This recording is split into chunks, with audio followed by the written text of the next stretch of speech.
and welcome to ArcaKnights, a Power Rangers live action series here on the Initiative Order.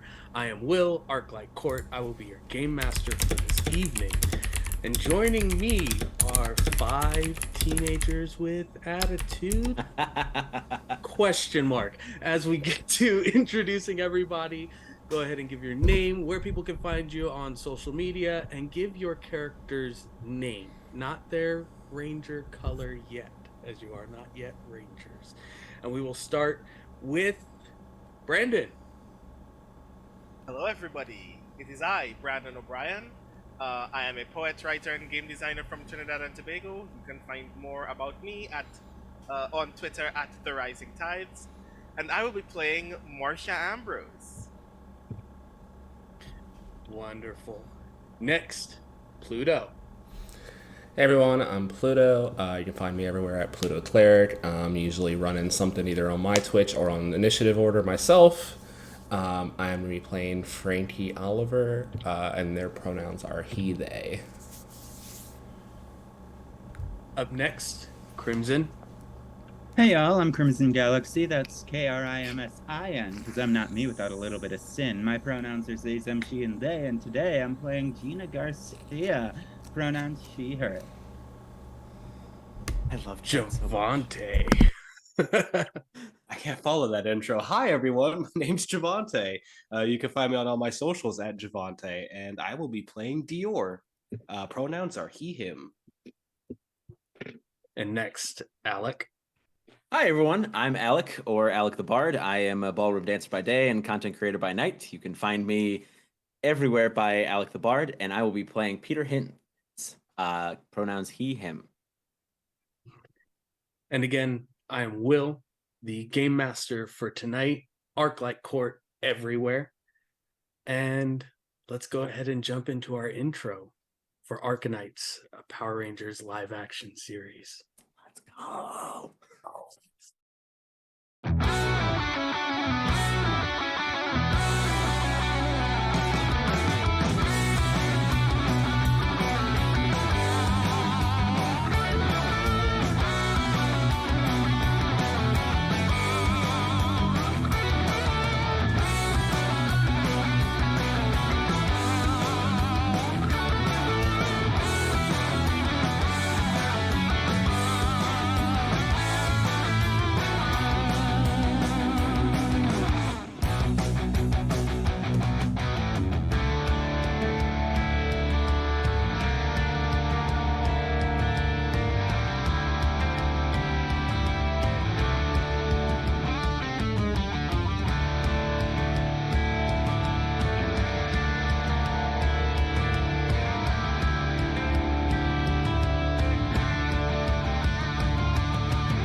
And we begin. Our 5 Rangers, not yet Rangers.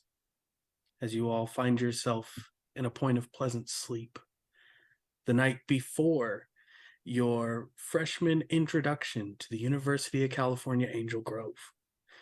Nervousness, anxiety, maybe a lack of emotion finds you in a deep slumber.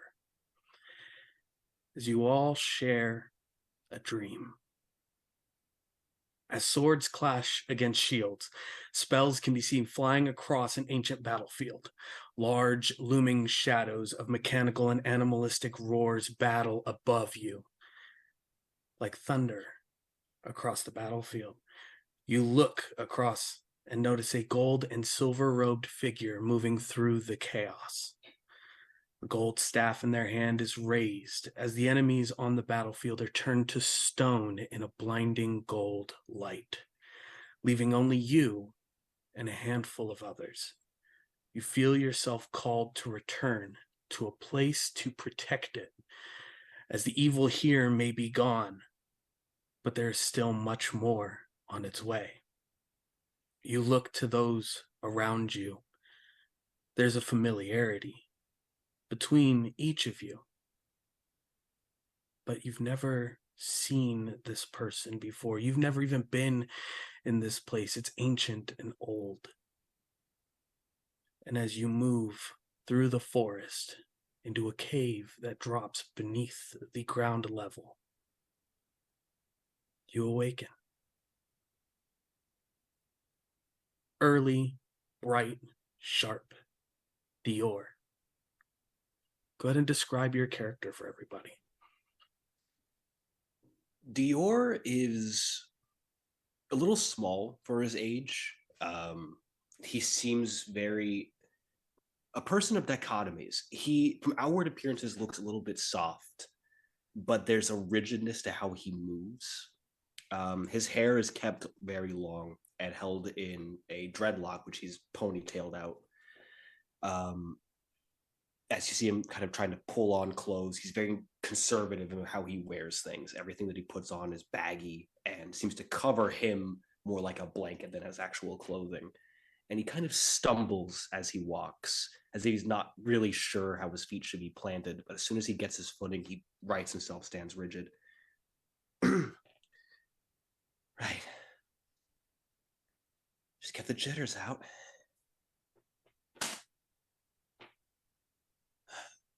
One foot at a time.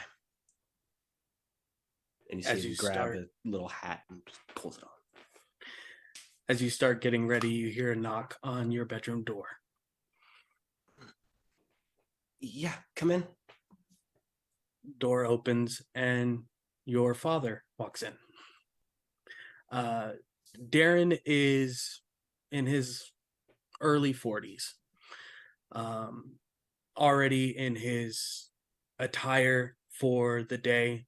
You know your father to be a professor at the University of California, Angel Grove. Tweed suit set, a walking cane in his hand. He's got like an old 1950s leather briefcase with him, and his glasses tucked into the top pocket. You still want me to take you in today? I'd prefer it. You nervous? Would be lying if I said I wasn't. It's okay to be nervous. It's normal to be nervous. Just not used to a lot of people still. I think it'll help, especially the orientation. I know that they have something set up for all of the new students coming in to kind of get to know one another. I'll be in my classroom if you need me. I'm right across the hall from Professor Cranston. Anytime, if you need to get away. Got it. Puts a hand on your shoulder and starts making his way towards his car. Nice S-Class, all black, nice little like silver, like trimmings, not chrome, but like stylish silver to it. As you begin making your way towards UCAG. Marcia, if you want to describe your character to everyone, and are you making your way to the university or are you already there? Marcia is already in school, is presently hiding in the library. Hiding is the only way that it can be described. She's average height, very slim. Has her hair in two afro puffs that she did herself this morning. Is a very timid person by nature. Because she moves a lot, she doesn't get very accustomed to, like, she has gotten accustomed rather to not making friends rather than the alternative. She goes out of her way to just not be in the presence of others because she knows that this relationship is not going to last very long. So she came to the university early in the hopes that by the time classes start, she would have spent as little time as possible here and just gets to go back to her apartment. Well, today is just orientation. Classes won't be had today, but you know that this is important. This is definitely something to get through, get over, and then continue pressing forward. A handful of poetry books stacked in front of you. You notice that there is about 3 or 4 people. They look to be much older than you, but definitely students are starting to set up like cardboard cutouts and like welcome paperwork and flyers and things throughout the library, as one of them notices you. He male, very similar hairstyle to your own, more of a pep in his step, smiling from ear to ear, a little bit heavier set as well. Comes over and says, I'm Arvon. Are you going to be a part of the orientation today? Uh, yeah, I just got here, so I guess orientation is for me essentially. um, so yes. Awesome. So we're gonna get things set up in here. We're gonna get everybody together out front of Ranger Stadium, where they have the football games and everything. So if you want to meet us over there, or maybe you want to help us set the stuff up in here, whatever's easier for you. Um, like as he's talking, I just immediately kind of fixate on the fact that he mentions Ranger Stadium. And I go, why do they call it that? Oh, that's the mascot for UCAG is the Rangers. And he kind of points over to there's like a bronze like plate like mold right above the entrance door to the library of the 5 Power Rangers that protected Angel Grove in the early to mid 90s. Each one of them has a small like dash of color through them: red, yellow, blue, black, pink. That's the mascots plural. It's I don't want to say that it's weird. I mean, they saved the city, they saved the world, but so they named the stadium after That wasn't in any of the stuff that I saw when I moved here. them. They're trying it out this year, but the stadium was named for them like a few years ago. They just shifted the mascots over from the UCAG dinosaurs because of the things that the Rangers used, and it became too much because people were saying, mastodons aren't dinosaurs and like saber-toothed tigers aren't dinosaurs, but so they just tried to summarize it up as just Rangers. Uh-huh. That's kind of neat. So you want to help, or do you want me to walk you over to the stadium? Um, I mean, I can help for a bit, but a tour would be nice at some point, if that's possible. Oh yeah, we've got something really cool planned out. It's a tour without a monitor or without a leader, to get you to really familiarize yourself with the school and what all it has. And he pulls what looks like a map of the school out, and it says Social Support Team Scavenger Hunt. And you can see there are a few points marked on it. One's in red, one's in blue, one's black, one's pink, one's yellow. You have to like move through the areas, and in each area it tells you something different about the school. And we're like assigning people, well, not assigning people, but we're trying to get people together who either this is their first time at the university or their first time here in California to Angel Grove. It lets you see some of the sights of the city that's around the campus and learn more about the place. Okay, that sounds kind of fun. So yeah, I guess I will help you around here, and then we can check some of that out later. So, awesome. Let's go ahead and I got like 5 more stacks of ranger outlines that I got to put up. But if you want to come help, we can definitely get this going. Yeah, and I follow him wherever he's headed. We start backing away. Frankie, we'll go ahead and describe your character for us. And I would say at this point, they're walking into the dojo. I was gonna say Frankie probably lives above the dojo, is what I was thinking. Yeah. Frankie's about 6 foot tall, very like muscular, stocky build. Has a hair and a long ponytail with the side shaved, slit in his eyebrow. And one of his notable features is he has a full sleeve on his left arm of a green dragon tattoo with lightning running down it.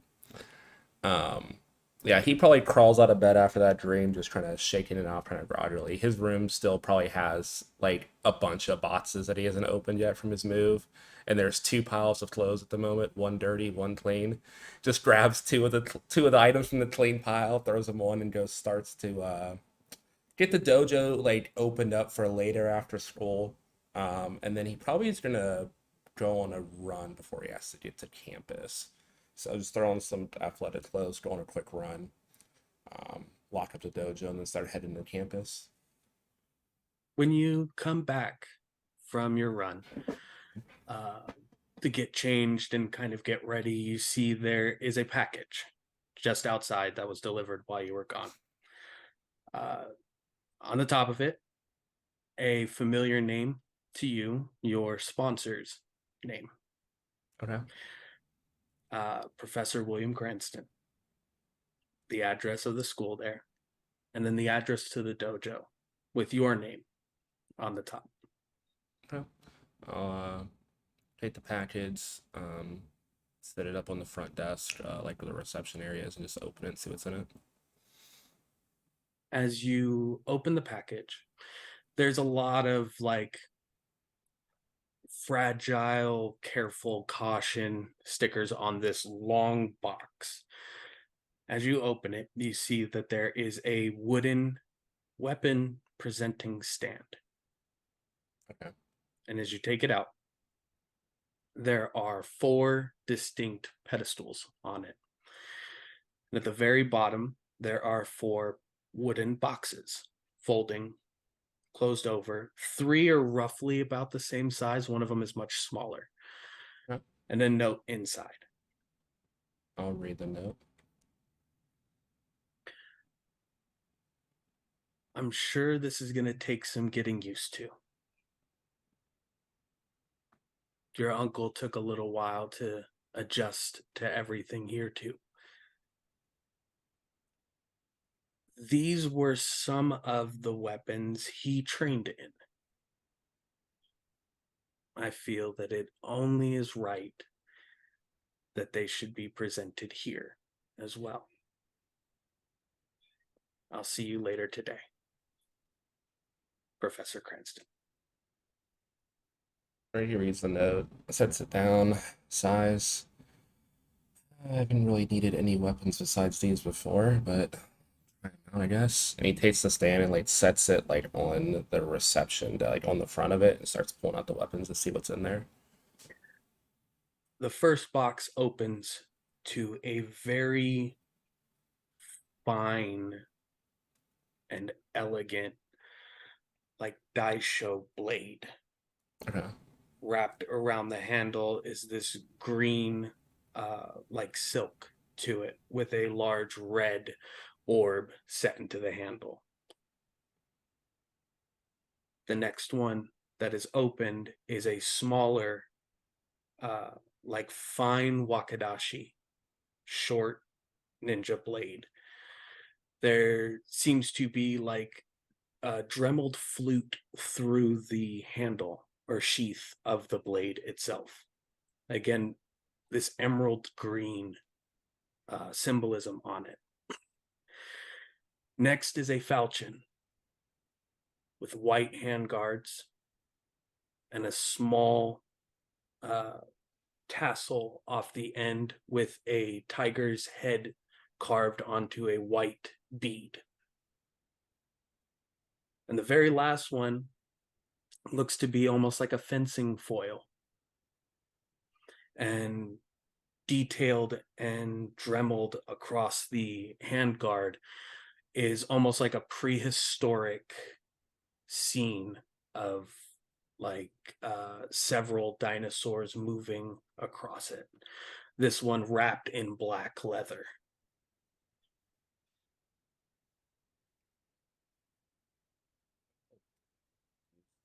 Fancy ass weapon shit. Okay.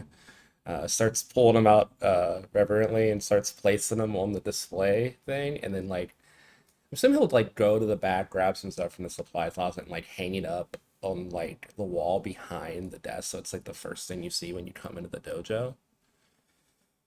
Obviously not gonna mess with any of these. Probably break them. Yeah, but he'll start going around the dojo, get stuff set up, lock up, head to campus. You get a text message right as you're locking the doors. Orientation an hour away. Hope to see you there. Just message back. On my way, but just the 3 letters. Stop, grab something quick from like the nearest convenience store, like just like one of those cheap ass sandwiches that they have, and like water, and just start heading that way. Awesome. Gina, you want to describe your character for us and let us know, are you on your way to the campus or are you already there? All right, so I think the camera transition will happen and show her she has long brown, almost black hair. Sorry, my nerves just like spiked as soon as it was my turn to talk. No worries, Sorry. no worries.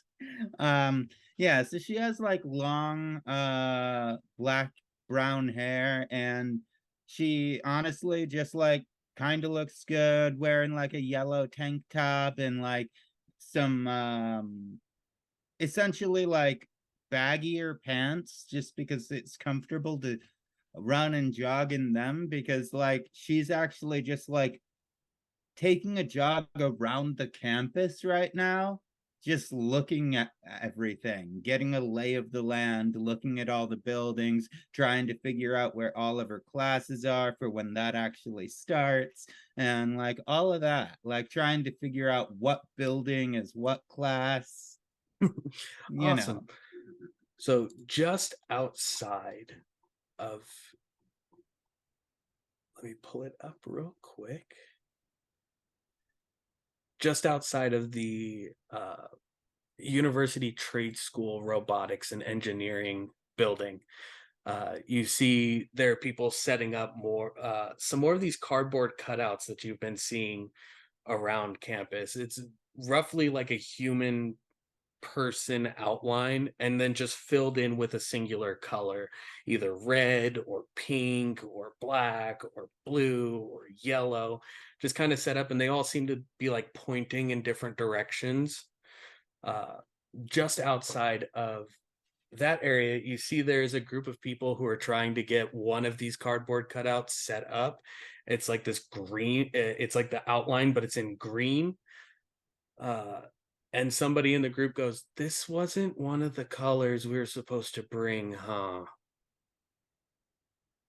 It was only supposed to be like the regular 5, right? Why are we putting up the green one?"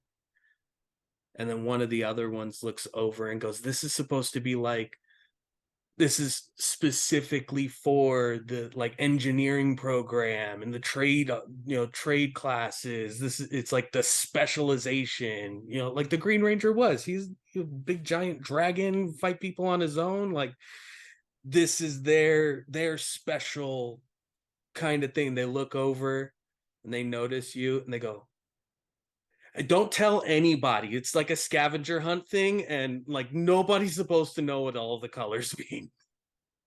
I mean, all right, I won't tell anyone, but like, what do I get? You know what the green ones mean. Fair. Okay.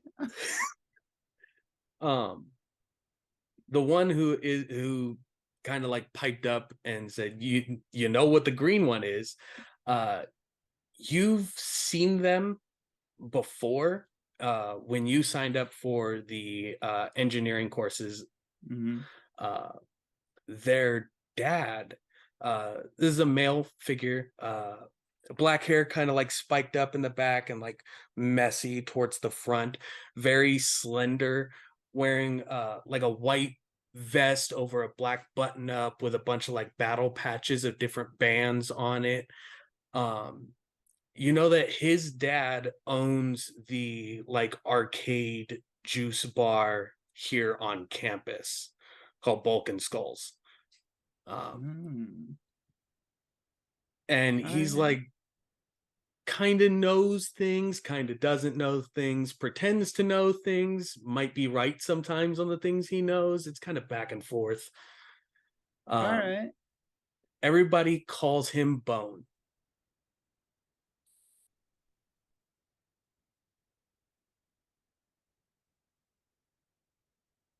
Get the giggles out. He's going to be around for a while.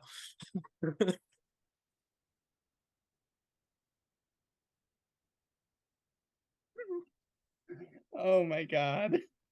The implication of calling someone Bone. Oh, shit. Sorry. That kind of broke me. That's about right.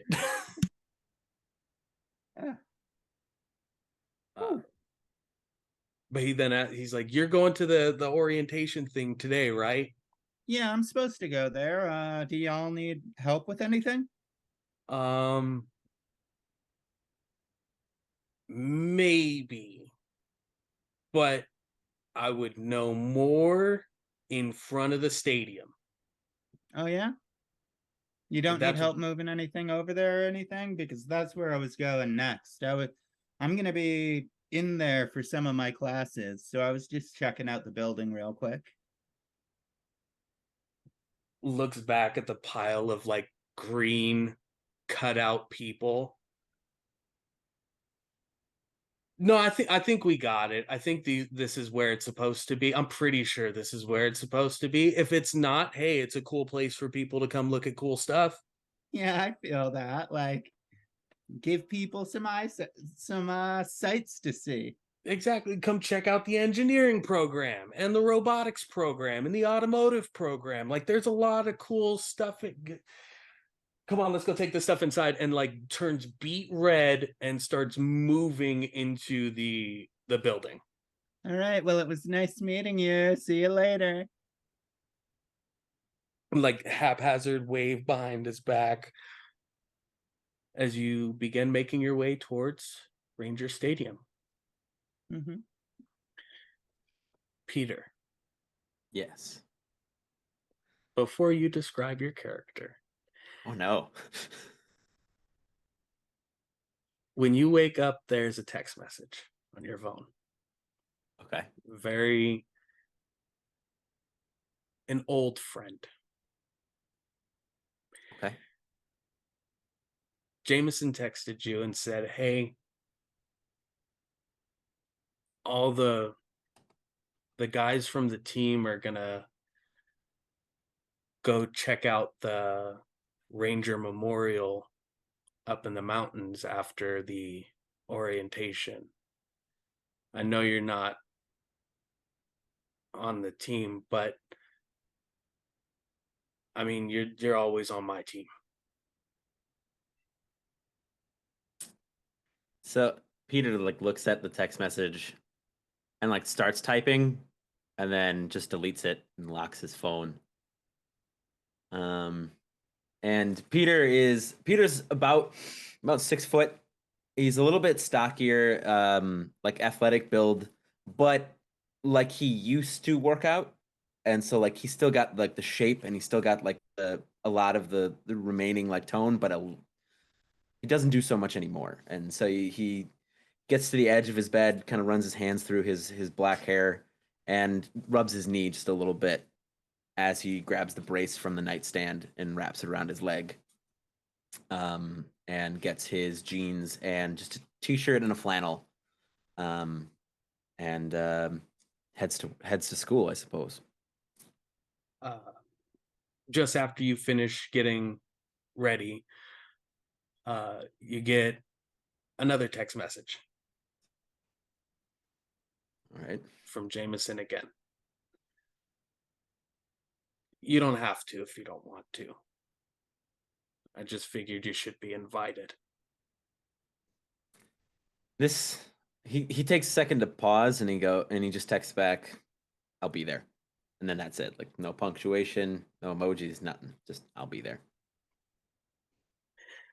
And what kind of car is Peter driving to school, since he was the star athlete at Angel Grove High School? You know, he's got a sweet ride.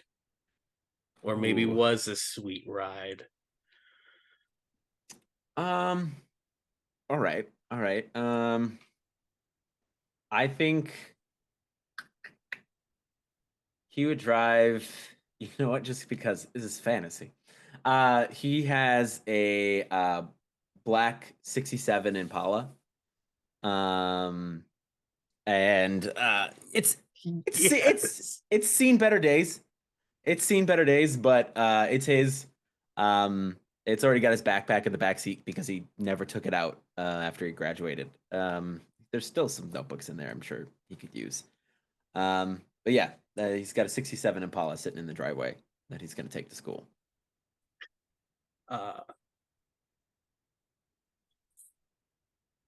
You got most of it fixed from the accident. Yeah. That passenger headlight just doesn't seem to want to stay in. It's just always like kind of hanging and drooping out of the front. You come out in the morning and knock it pop back it right back in. You get in the car and start making your way towards UCAG. Okay. And as all of you find yourselves now in front of Ranger Stadium, this multi-sport arena that hosts all of the sporting events here at UCAG. It seats anywhere from 25 to 35,000 people, depending on the configuration. They like to go above and beyond. For a lot of their sport events, they have these huge statues to each one of the Rangers from the early 90s out front of the building that has just been put up in the last couple of months. This like shiny bronze on all of them, and you can see there's like an individual streak across the chests of each of them in different angles of each one of the different colors of the Rangers. Out front, you see there is a podium set up with a bunch of tables around it, and you see Marcia, you see Arvon up towards the front behind one of the tables. Gina, you see Bone behind one of the tables. Peter, you see about 3 or 4 of your old teammates back there. Yep. As standing up at the podium, as you all come together, you see a woman named Sonia. Long black hair. She's wearing like a very like pencil skirt with a white button up with like a shawl over it, and off the end of the shawls there's like a different color on each one of the tassels to represent all of the different rangers. As she makes the announcement, hello everyone, welcome to the very first like freshman gathering. I'm just extremely nervous, I'm sorry. It's called the social support teams. We're bringing people together from all of the different like class settings or degrees and walks of life, and we're putting everybody into teams of 5 like the rangers themselves, and it's giving everybody the opportunity to move through the campus, see where everybody is attending their classes, the different things that people are learning in all of these areas, the different like histories of Angel Grove, and even small little tidbits of like the Rangers and the things that they had accomplished and helped through all of the time here in Angel Grove. So we're going to get everybody broken into lines. You'll come up to the tables. You'll get your map of the university, and on your map, it'll let you know who is in your social support team. Everybody kind of like, there's a small bit of them that are like haphazardly clapping at it, and there are a few more that are like, yeah, social support teams. You could tell they're like there for the moral support of the social support teams. Frankie sits like really far in the background where to see him and booze. Dior quietly clapping, trying not to make attention to himself. So as each one of you, in your own way, approach the tables and receive your map of the university, you notice that each one of you has a different color assigned to your name, as well as 4 other people assigned as well. But for your group in particular, Dior, you notice almost immediately, compared to everybody else's, there's 6 people on your list. And they just said that it was only 5.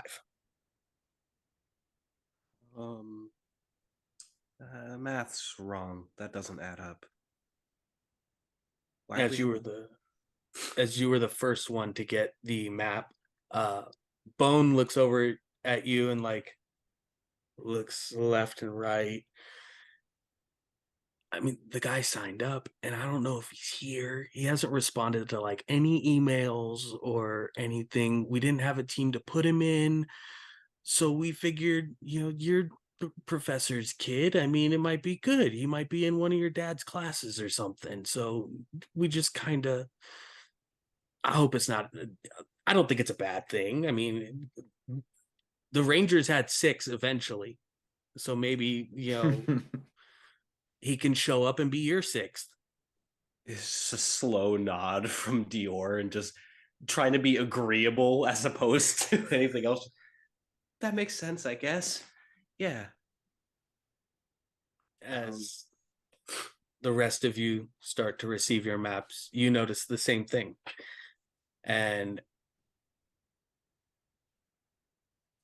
they start calling out, okay, group 1, a group of 5 people move together. Group 2, again, and it moves through, eventually getting to group 38. Jeez. Which is your groups. You see the 5 hands raised.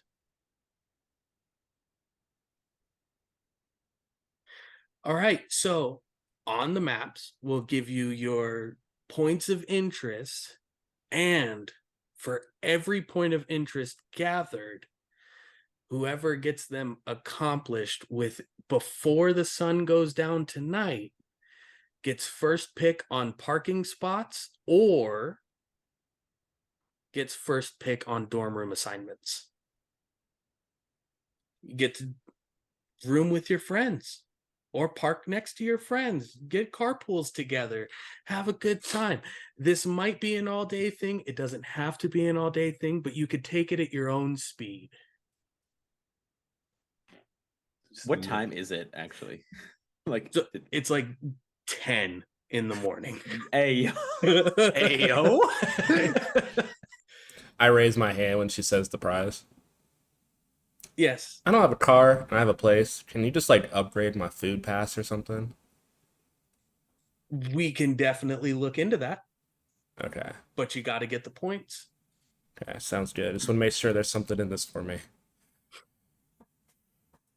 So as the 5 of you now move and gather together, how do you introduce yourselves? All right, hey, everybody, I'm Gina. We have got to win that prize, like, immediately, right now. I want pick of my dorm room. That would be so sick. You have a lot of energy, Gina. Thanks. Frankie, In the map. what's up? Nice to meet you, Frankie. Hi everyone, I'm Marcia. Just a quick show of hands. Put your hand up if you actually need a dorm to live. Like a moment Okay, for so Dior, and he's like,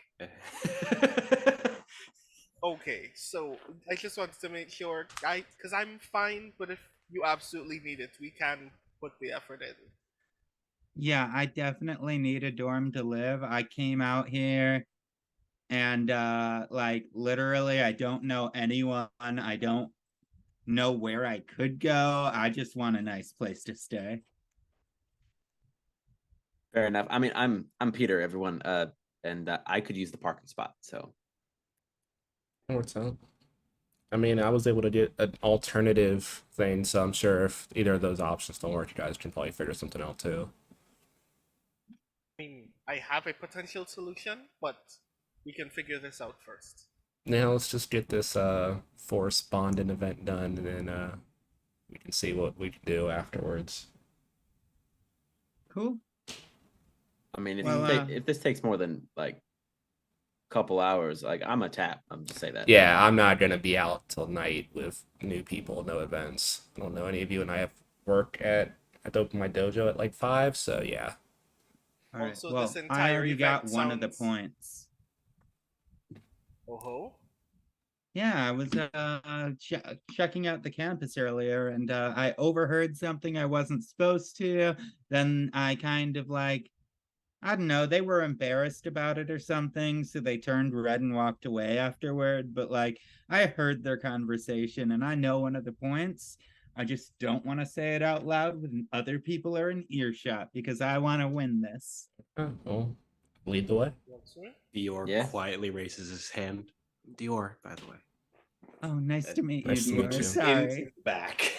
Just as quick as he can. All right, let's go find this. Well, lead the way, I guess. Yeah. All right. So Gina, you're leading them to the trades building, the engineering, robotics, and automotive trades building. Yeah.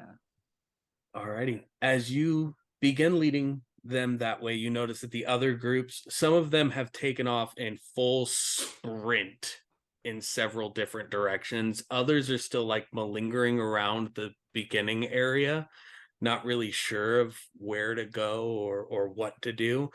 And others that seem to just be like fold the map up, put it in their pocket, and just go walking away completely. As you guys begin approaching the engineering area, you walk past the science department building, Dior, where your father is at.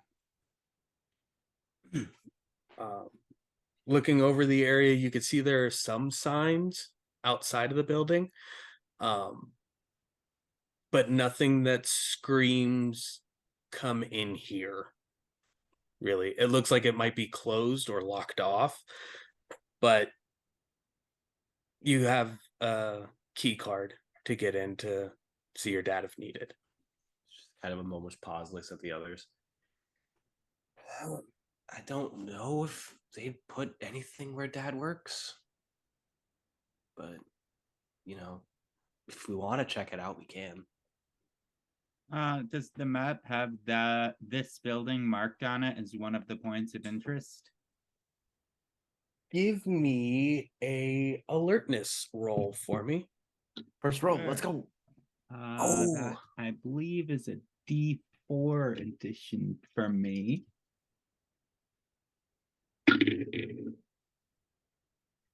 All right. Do I add anything to the number I rolled? Yeah, you add those together, the D20 plus the D4. Okay, that's a 16. Awesome. You do notice that there is on the map, there is like a light blue outline over the building. Okay.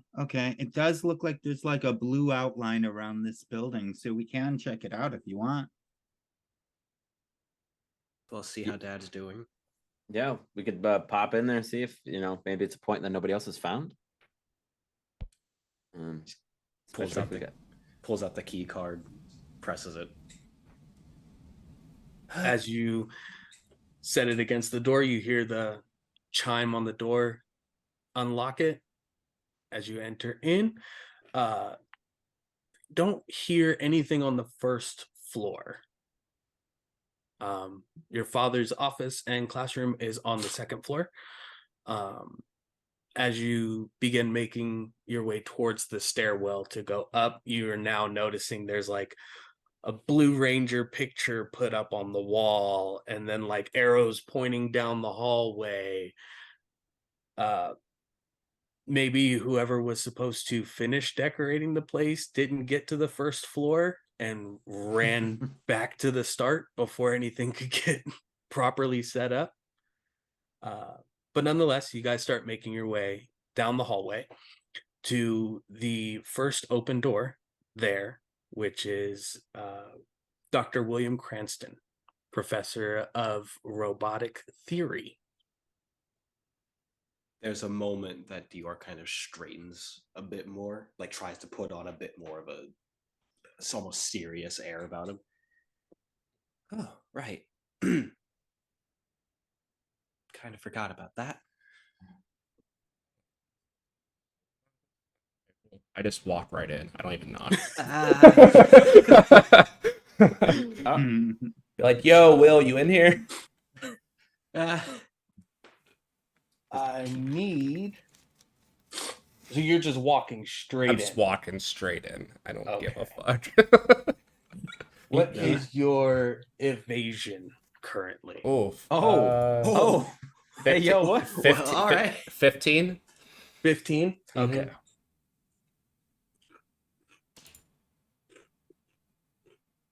As you go walking in the door, hey, Will, what's going on? Little poppers go off around the door. Little blue, white, silver streaks just kind of fall over you. They're sticking on your shirt. There's one around your ear. You even notice Dr. Cranston kind of like jump in the back of the room before he turns around and he goes, I didn't want it to just go off like that. It should have been set up a little bit more precise, like congratulations, the whole team. Frankie. What's going on? Looks a little much, right? I just showed my shirts ruined.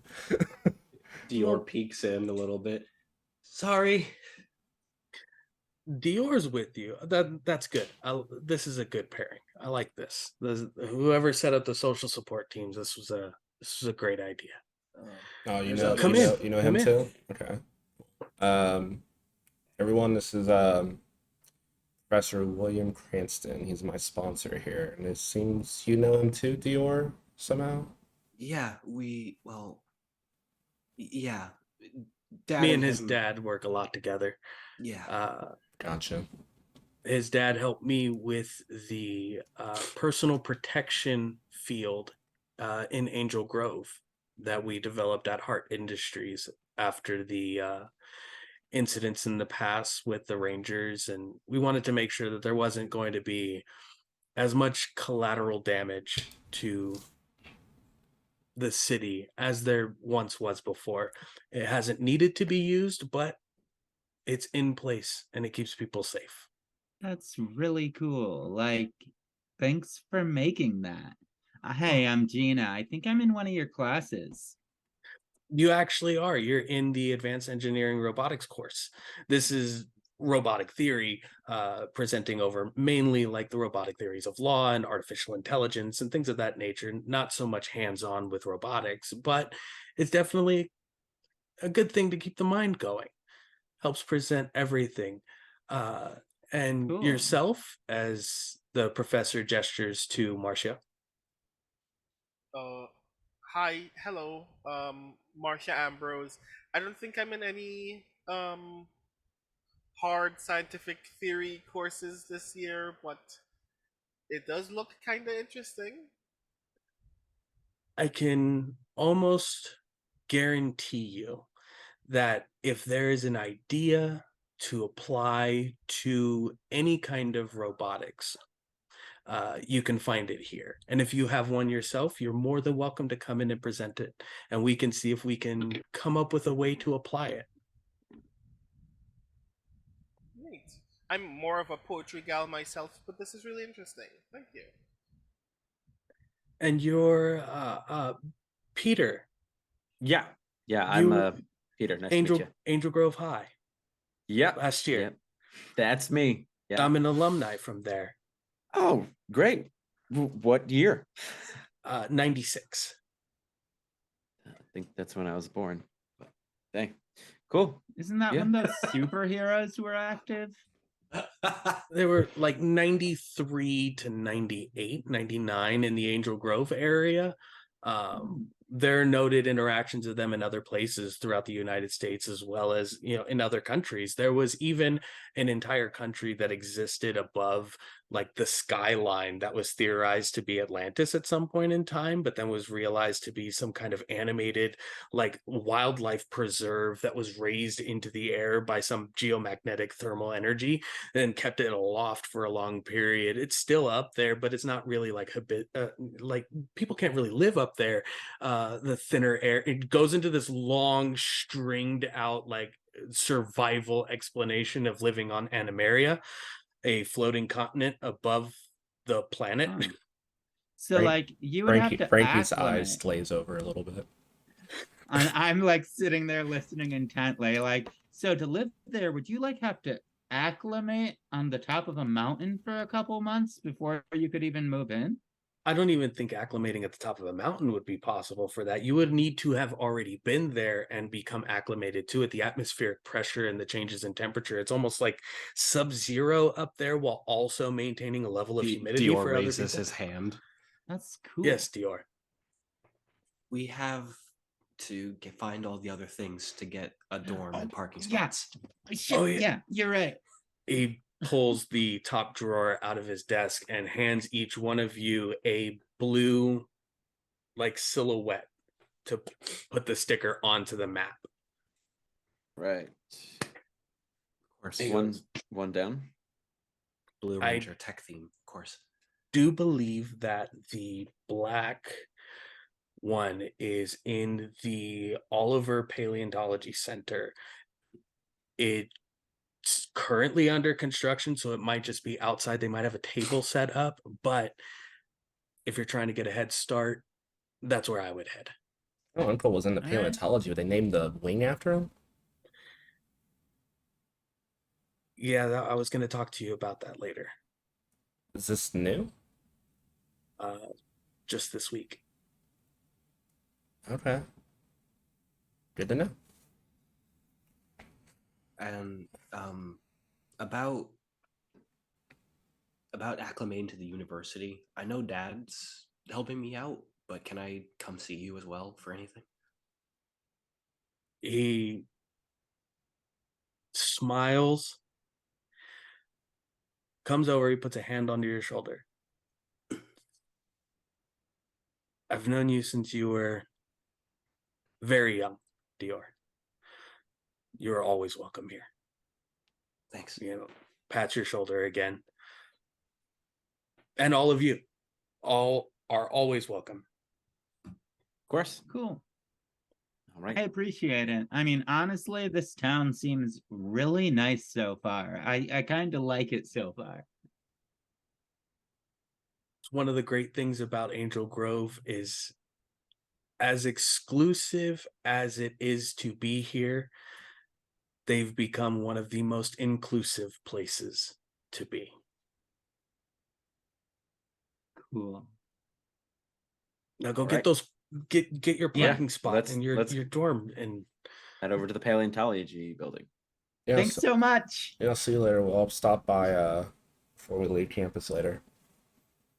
okay, then we'll talk about it. Yep. Once we're out of earshot, just Oliver. So you're related? Yeah, Tommy was my uncle. I know he was from around here for a while. I never got to visit while he lived out here, but yeah, my mom sent me up for transfer over here after some issues out east. So All right. Cool. yeah, Well, it's cool that there's a building named after your uncle. That's pretty sweet. yeah, and check it out next apparently. So we'll see what it looks like. But You yeah, get free passes to any of the museum stuff. You should forward them to me. if I get any free passes to the museum, they're all yours. Fantastic. All right. So, are we going to the Paleontology Center, or are we going to the engineering area first? think we were going to the paleontology place, right? Yeah. Would that loop us weirdly? Paleontology Center is closer, but the engineering space is like a straight shot, and then you could loop over. Paleontology is close, so we can probably hit there and then loop straight up to the next place from there. I feel Yeah. like it makes more sense. Yeah, that makes sense. Do y'all feel like jogging? Yeah, I'd be down. Oh. I was only to get like a light one in this morning, so yeah. Yeah, I mean, I was jogging around campus earlier myself. If I had known that we were going to be doing this, I might have just saved my exercise. I mean, if it helps us get this done faster, then sure. Sure. All right, let's do it. Cool. Frankie does the full on like Taylor Lautner shirt remove. Because his shirt's covered in a lot of confetti and then just starts sprinting that way. You hear a window open. Put your shirt back on. Closed window. Was that Will? That's about right. Look back. Yeah, you see him like still looking through the window. I just wave off behind me, don't listen, and start running. For everybody running, give me a conditioning roll. Oh Lord. Conditioning. All right, Dior, don't fail me. I put dice in this, so. Where is Okay, let's see. Yeah. D4.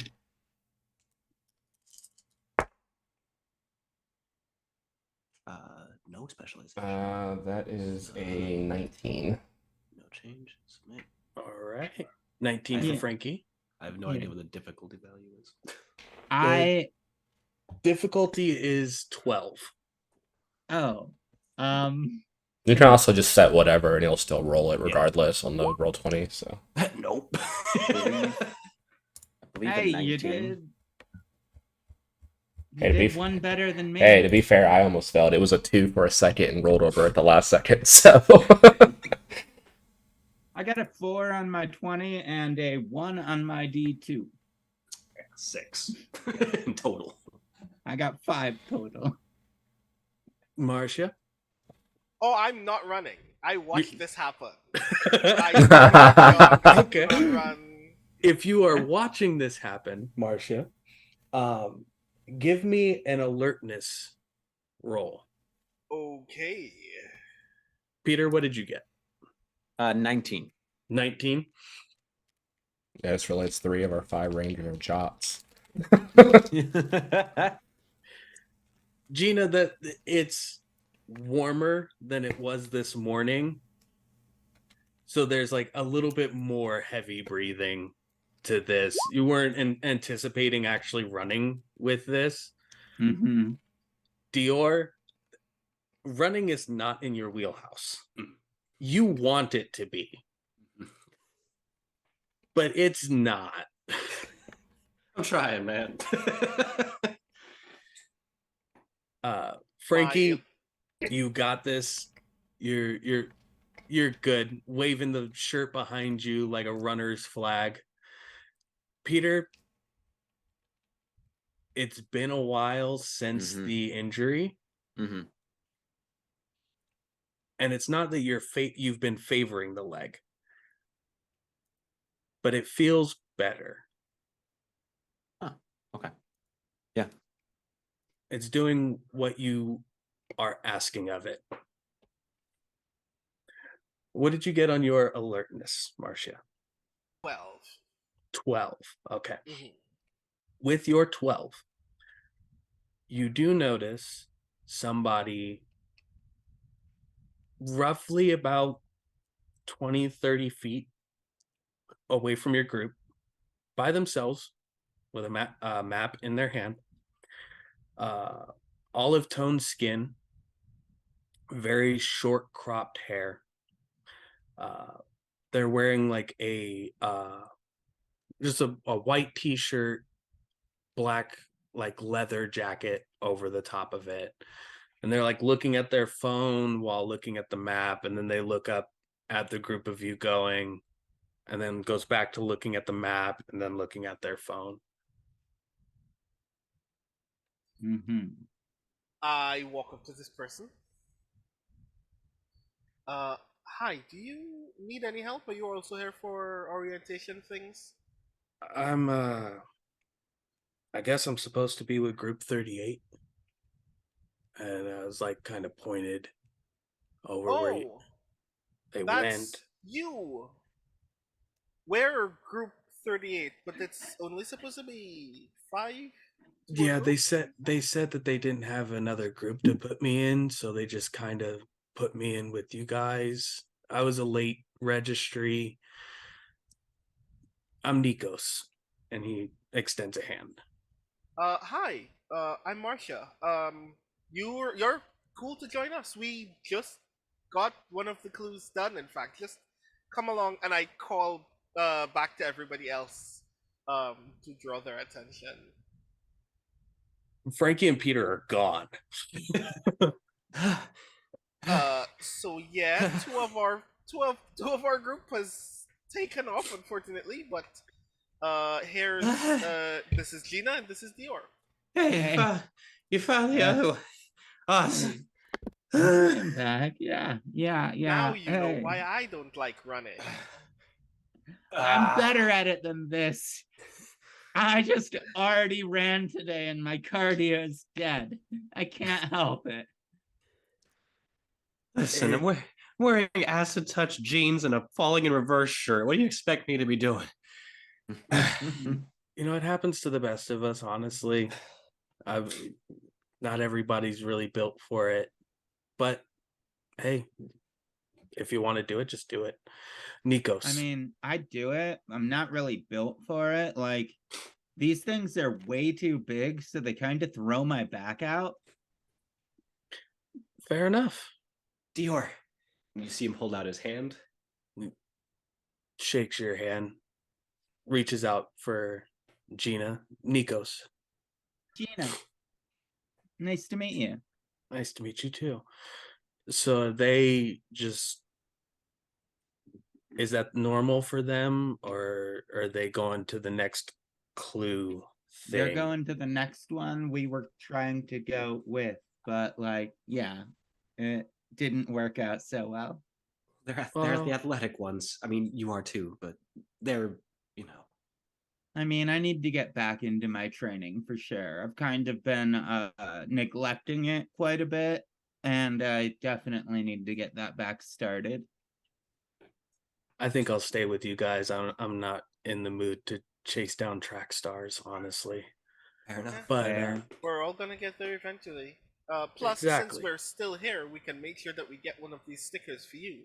I just kind of double back, knock on the window to explain to Professor Cranston that one of our group has just arrived. He again reaches out, hands one to you, and goes, "Make sure you guys kind of working as a team is great, and it helps develop better relations." I'm sure it does. We'll try to catch up to the rest of them in a bit. Frankie does that. It was I can actually my imagine. idea, and I messed up by like telling the track stars to run. Frankie, Peter. Yeah. What's up? Both had 19s. Both are pacing perfectly with one another. Nice. As you guys get closer to the Oliver Paleontology Center, you see that there are still several cranes, bobcats, like closed up cases, wooden boxes, things of that nature outside. There's caution tape set around the glass of the building, but it looks like one area where the caution tape was set up has been cut and the doors are open as you guys arrive. Are we supposed to go in here? I mean, it looks like part of it's open. I mean, Will said it's next area. All right. When you said cranes and bobcats, like the construction equipment, or like Yeah, the okay, construction equipment. got it. I mean, Um, seems like the only place we can go in the building, so I feel like we can head in here. I think they'll catch up, but probably should put a shirt back on. I grab like I said, random like sports shirt out of my duffel bag and put it on. Maybe. Does it look like there's been anyone like here recently? Give me an investigation check if you have the specialization in alertness. If you don't, just give me an alertness check. For both of us, Yes. All right. it's the only smart skill I have anything points in is alertness. I'll also say if you have streetwise, you can use streetwise. Yeah, they're the same for me. Only a 7. 7? Okay. Yeah. Okay, I roll a d20 and then the d2, right? Yes. So that would be a 12. 12. Okay. Yeah. Peter, you notice that there is like recent, like you can see footsteps on the brand new floor mats that were set in front of the door. So definitely sometime this morning. But there's still like a lot of unloaded, like unopened wooden boxes inside the building. It's really nice. It's like this hyper modern look on the outside with this like strange angular roof. The glass are completely around on the lower floor, and then once you step inside, it looks like you're walking into the like the Smithsonian almost. It's a like very old architecture on the interior compared to the exterior. A lot of the glass cases in there are still empty. There's plaques in front of them, but nothing in them. And a lot of these boxes set up. Frankie. It's hard to notice anything else when there is a statue of your uncle and your dad just out front. Yeah, I'm trying to fuck with you already, Will. Yeah, I go up to the statue, just literally lose track of where Peter went and just stand in front of the statue for until someone comes to me, I guess. Yeah. You see Tommy, Oliver, Trueheart, and David Trueheart standing side by side, arms over each other's shoulders, and both Tommy with his left hand reaching down, and your father David with his right hand reaching down In Tommy's hand, you see a collection of tools. Paleontologists, archaeologist tools. Small file, little brush. In your father's hand, reaching down, you see what looks like a necklace with a singular feather hanging from it. Part of the statue, not a actual necklace that can be removed, but is there. There's a place for a plaque to be set on it, but it hasn't been secured yet. It's there, but the bolts haven't been pressed. Do I see any tools? No tools out. Okay. Just take a knee. What's the plat say? It has both of their names across it. It says doctor and believer, but brothers always.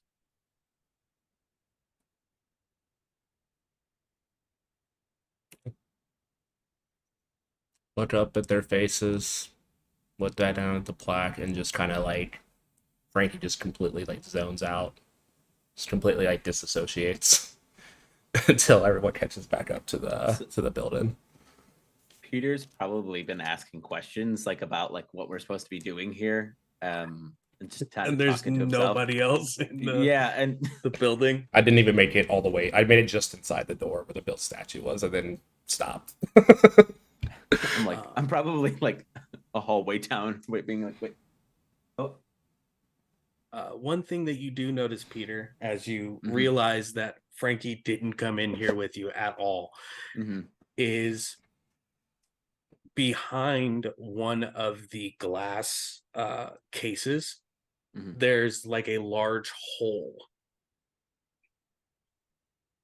It's been broken or cut out of the wall, but very haphazardly. There's still jagged parts of this concrete wall there with small bits of rebar pushing through. And looking into it, it's dark and then it goes down. Does it look like something broke into the case and then left? Or broke out? Give me another alertness. Not that smart. Or you can do the streetwise as well.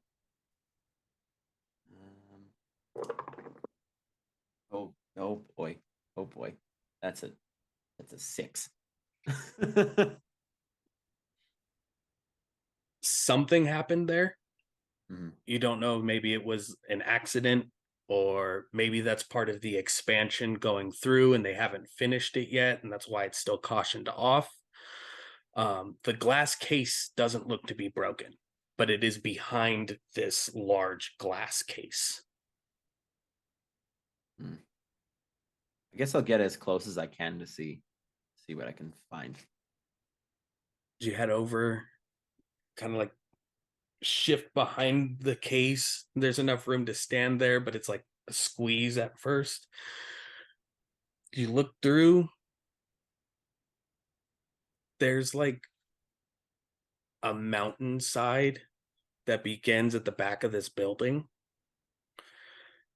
And this looks like it goes into that mountainside and then goes down. There's no tools around the area. There's no tools on the other side of the hole either. How big is the hole? Maybe 12 feet in diameter. Oh, the whole way around, but still very jagged concrete and rebarb around the edge. Hey, Frankie? I'm gonna turn around and kind of yell back to the entrance. Hello? And I suppose if I don't get an answer, I'll wander in, I suppose. I mean, I'm willing to make an alertness check to see if I hear him, but I feel like I should make it at disadvantage. Oh no, you absolutely hear him. He's yelling from within a bellowous hole in a wall behind a glass case that's reverberating sound. You hear him. It's whether you choose to respond right now, seeing this. There's like a mind stat in this game, right? Was that like a Yes, smarts. We can go with I'm just gonna roll d20 and see if it Yeah, beats just give me- see if it give me a beats my D20. see if it beats my willpower score. yeah. Let's go with that. I rolled a nat 1. Oh, That is honestly Story point. probably perfect. You get a story point at least. Yeah. That puts me Uh, at 2, right? Because we all start with 1. Yes, everybody starts with 1. You're now at 2.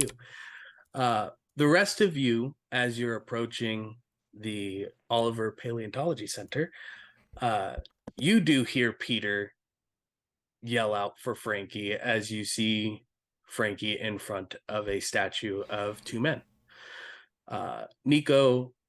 Nikos explains that he's a philosophy major with a minor in advanced algorithmic robotic engineering. cool. Frankie, did Peter just go inside the building that we weren't supposed to go inside? I think so. All right. Well, I mean, the door's open. It looks so inviting. But the rest of the place is cautioned off, Yeah. Nikos says. Like, Yeah. usually Easy. people don't put that kind of tape around things to convince people to enter. You Should see- we like go get him and make sure get him out so he doesn't get in trouble? Dior kind of flicks the backpack around, opens it, and pulls out a rather heavy-duty flashlight. Yes, absolutely yes. You have a I'm pretty flashlight in sure- your backpack? Yeah. I mean, your backpack should be your go bag. You definitely should carry around one. Yeah, I have a flashlight, band-aids, bandages. He's like starts to like rifling through. You not duct keep your tape. He's just like pulling things out like duct tape, gorilla glue. But yes, I have a flashlight. Yeah, if you look at I'll show you my duffel bag. There's like 2 books at the very bottom, and it's just a bunch of gym stuff. Like there's a bunch of protein bars and some shades and a bunch of workout clothes, some gloves. As he pulls the backpack back on, clicks on the flashlight, and I'm not joking when I say heavy duty, as this is as close to a night sun as he could physically afford. 4 million lumens Yeah. immediately. Well, you have the flashlight, so Cool. why don't you lead the way? I'll follow you guys in a second. Nikos Okay. goes, Are you sure you're good "I'll, out here? Yeah, I just need like a second, and I'll follow you guys in. All right. You guys know Peter? Peter. Way better than I do. I mean, I'll stay out here. If anybody comes by, I'll let them know. Yeah. We Just might in need a case. lookout. Yeah.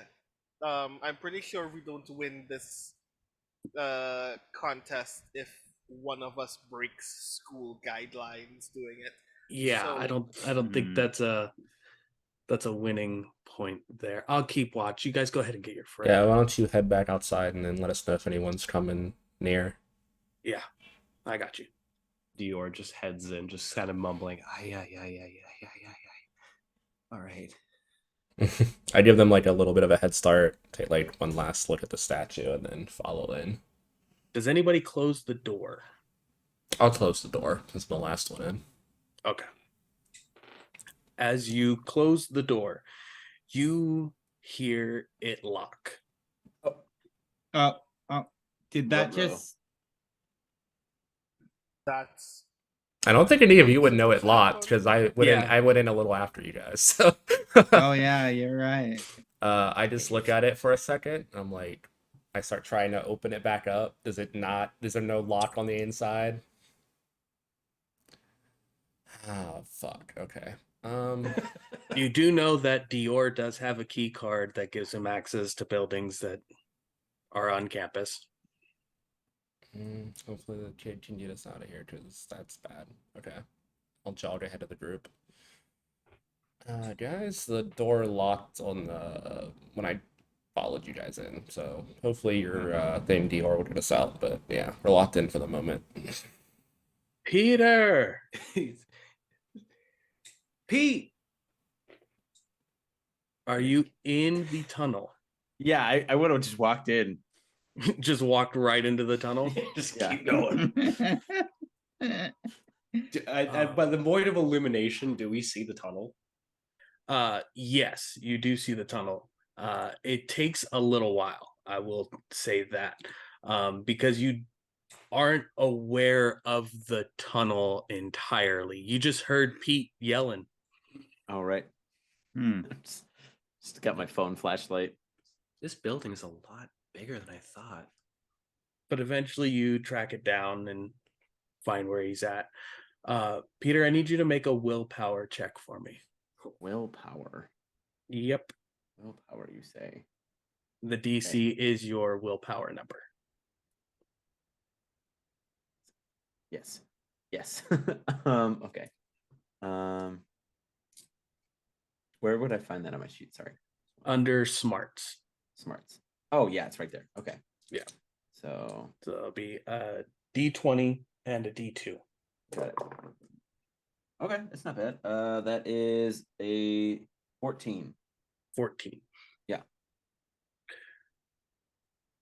You get about 10 feet into this 20-foot long cave before it drops down.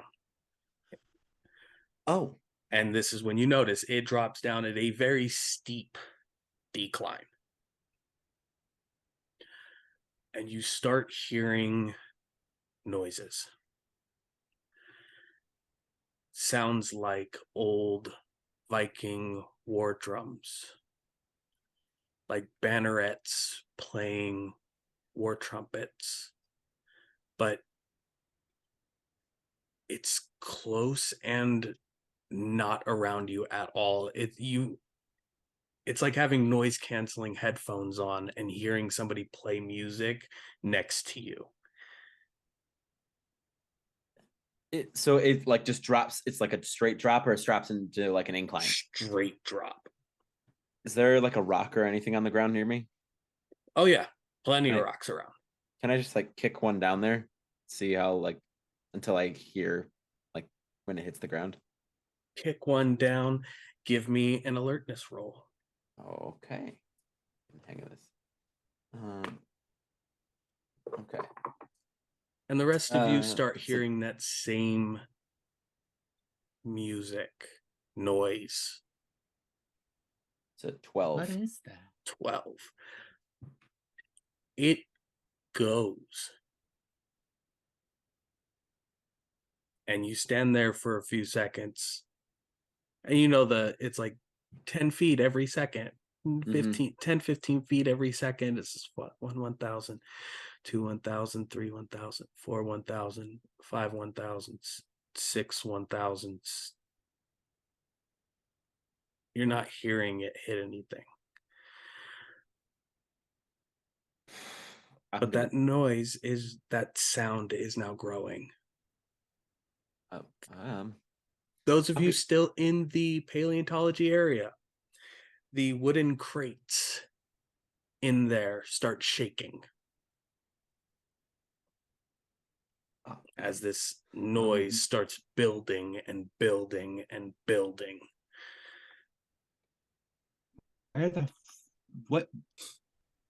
Where's This is part of this game. They're being very elaborate for some bonding event. What the hell?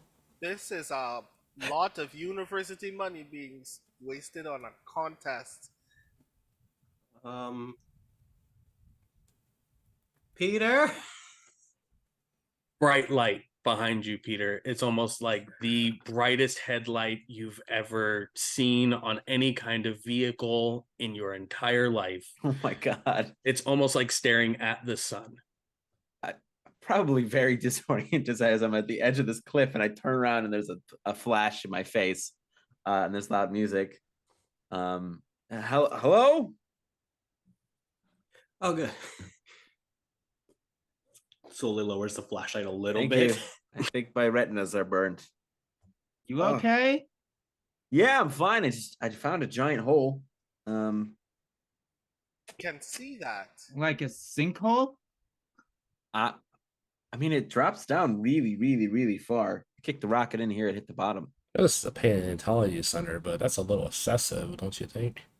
Marcia, the wooden crate next to you bursts open. Oh.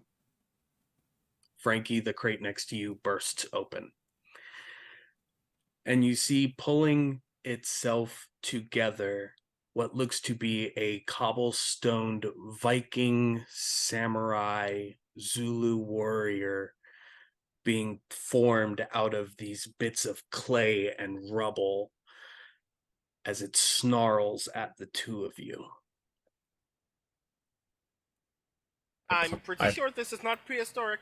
I'm pretty sure this is not prehistoric. I punch it in the Another- face. There you go. Go ahead and give me that attack roll.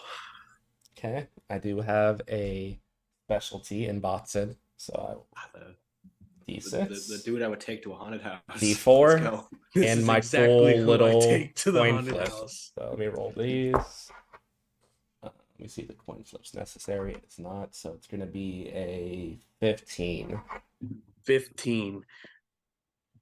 You hit it. Go ahead and roll your oh no, you deal 1 point or 2 points Hold on. with your specialty. It's still just one. Still It's just 1 point. one point of stun damage. Alrighty. You immediately, as this thing snarls at you, lock back and clear into this thing's jaw, which you assume might be its jaw, especially from where the sound came from. Mm-hmm. As the box next to you or directly behind you bursts open with a similar like amalgamation of warriors clambered together through like stone and clay and bronze, just kind of like a weird hodgepodge of ancient warriors combined into one. Several other boxes burst open as you connect with this. I yell back. So me and Marcia are at the top. We haven't gone in the tunnel yet. So I yell down like, guys, we have a problem up here. We need your help. And I just get into a Boston stance and start looking around at these enemies. Like, the fuck is going on? I need everybody to roll initiative for Hey, me. let's go. See, so It's happening. It's happening. Since I don't know what to roll for initiative, I'll just click it on the Initiative sheet. is a skill, but if you don't have anything initiative, Oh, it says a I disadvantage then do. for initiative too. Yes. Okay. I do have something in that, so I will roll it. The lower for me is a 7. I just had that. This is a D20 and a D2. Yeah, for me. 16. I've got it marked. Yeah, if you same have for a me. mark, you add your thing. If you don't have anything initiative, you roll disadvantage. Got it. 19.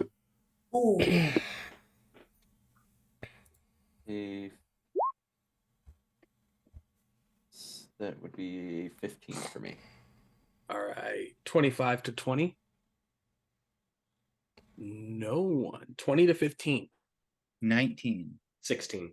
15. Question before we kick off the battle. While these things are forming, do you say we have like a minute as they're forming up and stuff? This is almost immediately happening after Dior found Peter. And Peter called out about the cliff. Okay.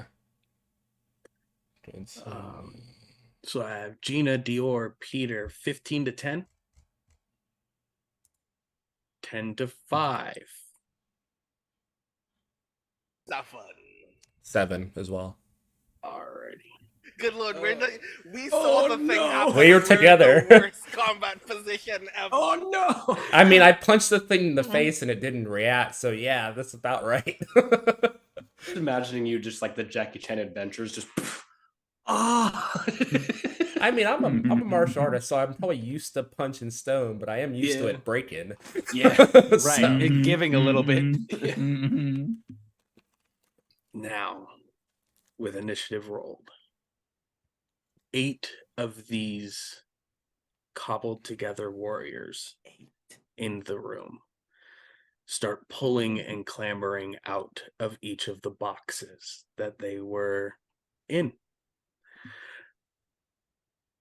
The one that you struck, Frankie, Mhm. does go down. Oh, okay. After the others awakened, you watch as that strike into the face region of this strange thing break away as the head falls off, and then the cobbled body then collapses back into the box, the different pieces separating within there as you see a small wisp of black and silver smoke leave. I look down, make eye contact with Marcia. Well, they break, so at least have a chance. Do you know how to fight? With that, Gina. Yeah. I imagine I only walked like 10 or 15 feet in. I wasn't up to the sinkhole. I just like walked in and like shouted. And so like as soon as they said, "We have a problem out here," I would have turned around and then just like ran hard back to the entrance. And as soon as I see them, I kind of want to spend. Do we have the points to use our abilities at all yet? Nope. So I Not yet. can't do triple attack. Nope, not yet. All right. So I'll just run out and just like use the momentum and try to kick one of them as I'm like coming through the air with a roundhouse. Okay. Give me a unarmed attack. All right, and that is finesse. Mm-hmm. I have a D4 in that one. 15. 15 hits as you sprint out of the area, moving around the glass case. You get to the one right behind Frankie and just immediately jump and kick into the back of it. As you kick the back of it, you watch it like almost slide over the top of its own legs, and then the torso falls out of the box and then crumbles onto the floor. Yeah. So that was your movement and your combat action. Is there anything you'd like to do as a free action? Um, You want to say anything? Do you want to look around for something? Well, that went down easier than I expected. Let's finish these off. Dior. Dior is going to, just as quickly as soon as he hears there's a problem, is going to turn and race back. As soon as he gets close enough to one that he can like physically see, he's going to toss the flashlight at it, and but jump with it and just like backdrop kick it. Okay, so 2-leg. Jump up straight to fall on the back. First, I want you to give me an acrobatics roll. All right. Terrible at those. Let's go. Ruh-roh. We'll say your free action was tossing the flashlight at them to kind of disorient them. Let's see how this goes, because I'm bad at that. Submit. Yeah, that's gonna be an snag from the skill value 6. Nope. The feet come up. The momentum did not carry. Fair enough. The idea was there. The thought that counts. Just land here on the back, just easy Flat on your back onto the ground. This is like fresh concrete with a very thin like carpet over the top of it right now. Ooh. Were you like trying to kick the flashlight into them? Kind of easier on TV. Just try a punch next time. Peter. So Peter will turn away from the massive sinkhole.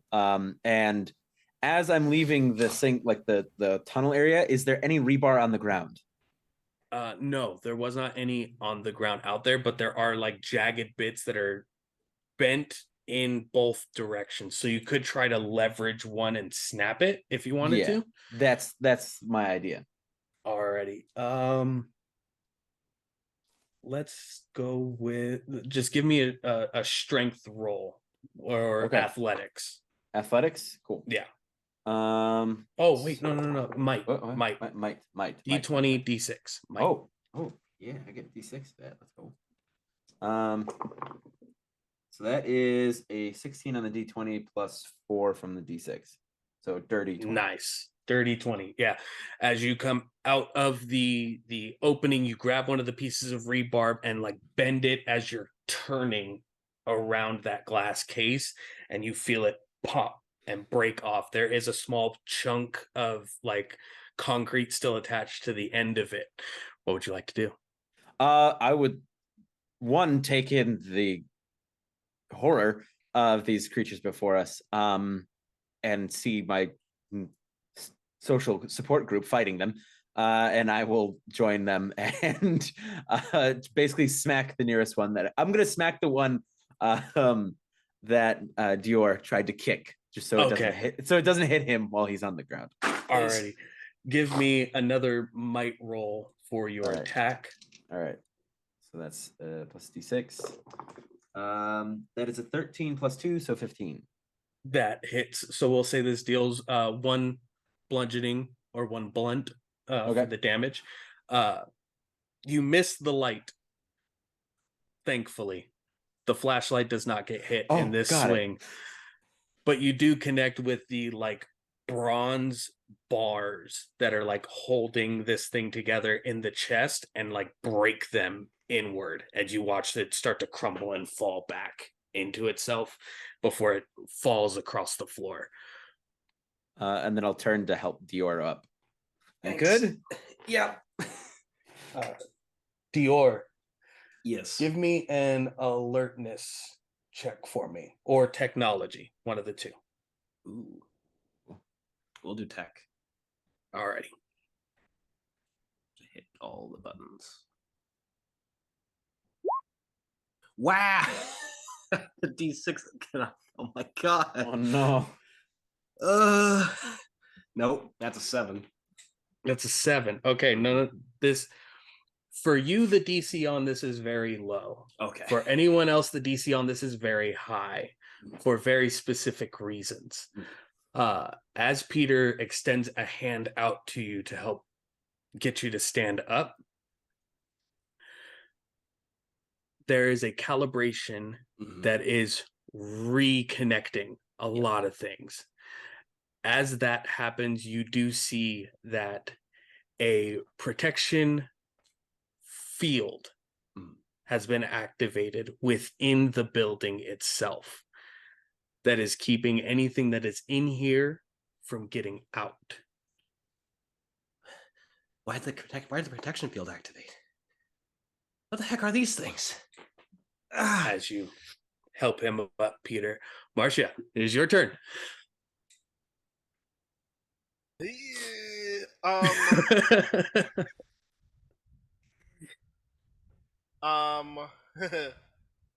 I am obviously very afraid of all of the things that are happening right now. The 3 that were around you are crumbled now. So there are none currently within your area. But there is a giant hole behind you. Okay, so are there any other threats nearby? None of them are nearby, but they do look like they're starting to get to their feet. They're clambering out of the boxes. I turn to Frankie and I say, I am not feeling social or supported right now. We should get out of here. Don't worry, I'm going to support you very well in a second. I still have my fist up. Just if you don't want to deal with these, you can head back in the tunnel, I suppose. You're out of dodge.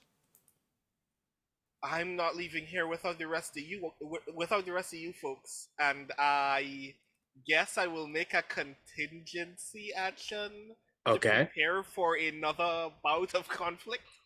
Okay. All right. So you're waiting to strike if something comes within range of you. Mhm. Okay. All righty. Frankie.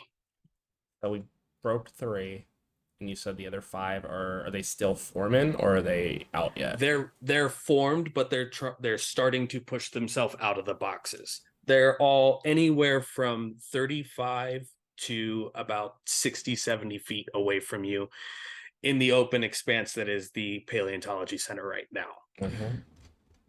I do have 35 feet of movement, so I will full sprint to one of the closest one, do like a knee slide, and at the end of the slide, throw a hook at it. Be like, huh. Alrighty. Give me an athletics for the knee slide. Okay. This is rough concrete with very thin carpet just barely laid over it. Even with a snag, I still got a 17. Good. Let's go. These are the good gym pants. Yeah, they're like the smooth like type of track pants. Yeah. Slide perfectly Okay. across this. Go ahead and give me an unarmed attack on them. Bots and roll.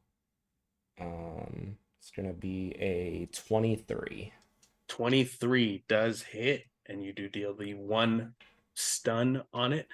The stun carries through as your are you punching into like the hip area, into the leg? At the end of the slide, I'm just kind of like throwing the hook up and getting it like right here on the chin. Okay, so going for like a solid shoryuken on them. Yeah. Got it. Yeah. Shoryuken. The head buckles backwards as it snaps off. You watch the clay and rubble fall across the floor. Fatality. Marcia, give Frankie me wins. an alertness check. Okay. I'm just gonna roll the thing.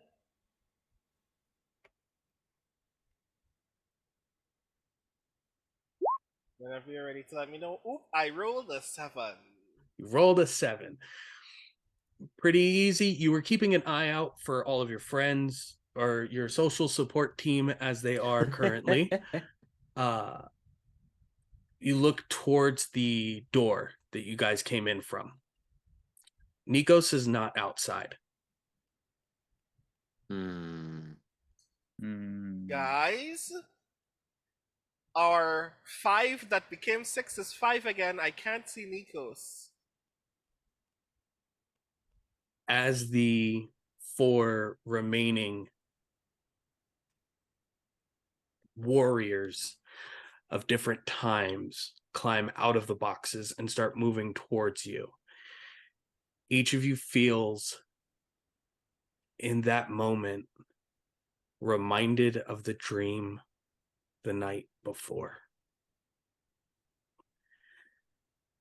As from out of the cave hole, a small sphere of white light rushes into the room, colliding, bouncing, and moving off of all of the glass surfaces and attacking each one of these enemies, shattering them as they come into contact.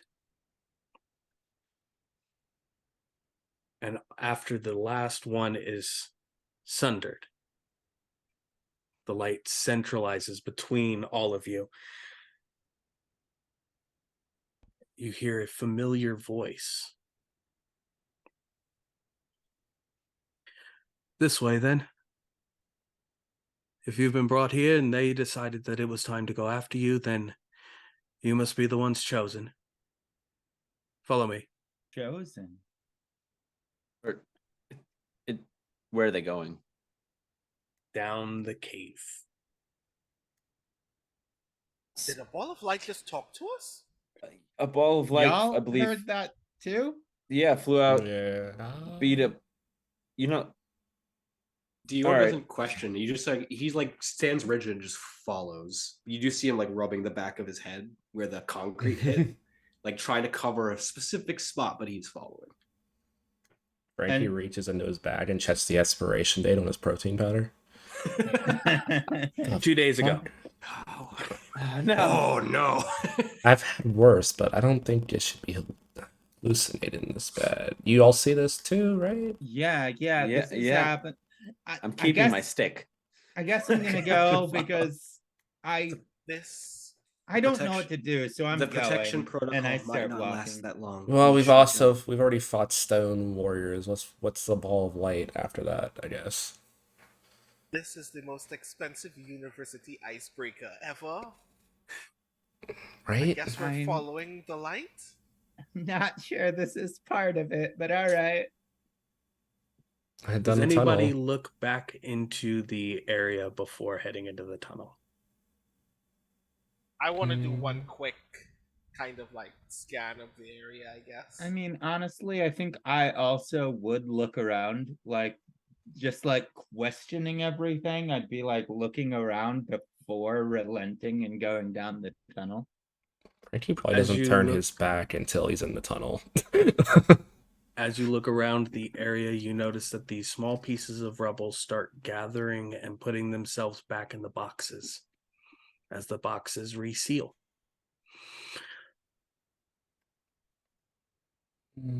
Maybe this is a really expensive university like icebreaker thing. I don't know. Whatever. Dior, the Log. protection protocol has not dropped. It is still active. There's still dangers. The protection protocol around here is still going on. Protection protocol. This is a school building. Why do they need a protection protocol? Were you not paying attention when Professor Cranston was talking earlier? He started to say a lot of big words, and I kind of zoned out there for a while. Yeah, it's actually set up all over the city to isolate the areas that danger can happen, according to what he told us. But Wait, haven't doesn't that the mean haven't the that's- Rangers here been like inactive for like a long time? What are they worried about? Well, apparently they set it up just in case, is what they said. Fair enough. You live in a city that gets attacked every other day. Doesn't that mean, mean at that least. what we were just fighting was like a big bad evil thing? Because that's kind of a lot to handle. A threat protocol. Peter, are you at the edge of I the don't cliff? know. I am. Yeah. I don't have an answer as I'm still walking Probably down the equally tunnel. beside Peter, since I was following the orb. A conveyance of red energy and light wraps around your body, Peter, as you feel yourself pulled over the cliff face and down Bruh. Okay. at an abruptly fast speed. You're cognitive of every moment as this is happening. You're watching sedimentary layers pass your eyes as you continue down, wrapped in this light of red warmth. Dior. The grid energy has coalesced itself into an obsidian color, gathered itself around you, and is maneuvering you via teleportation to a centralized point, one that you are not currently aware of and cannot algorithmically compute, but you know that at the end there will be a stop point where you will be safely reassigned to the position that you were in. As Frankie, Gina, and Marcia witness that. Did like blood just grab a hold of one of them and shadows grab the other one? I don't know. You two still step see back the- a second, and I'll step up to the edge and look down. No, You still I'm see the walking white right ball with of you. light.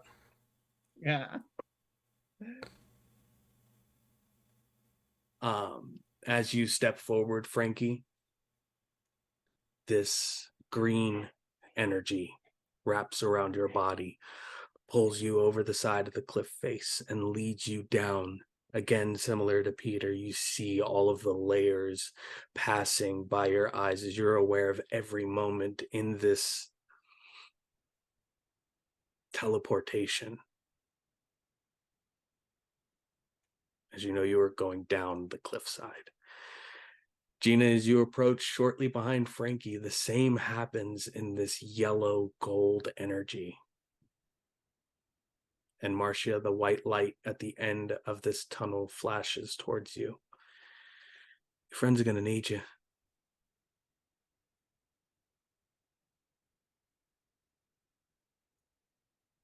Better win this goddamn contest. And actually run and jump off the cliff face. Let's just dive off the edge of this thing. As you go to dive, your body is wrapped in this pink amethyst-like energy, drawing you down as you also witness these layers and moments as you are teleported to the very bottom, all of you simultaneously finding yourself standing side by side. And that's where we'll take our first break, everybody. Oh, Go ahead jeez. and get a drink. Frickin' Use the that's restroom. amazing. Whew. Whew. Great first half, for real. Well, Like, everybody, great job.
Welcome back, everyone, to ArcaKnights, a Power Rangers live play series. We find our group recently teleported down a shaft in the back of the Oliver Paleontologist Center. Before you, the same orb of white light. Ahead of you begins as stone, rough, unturned earth, at least unturned in quite some time,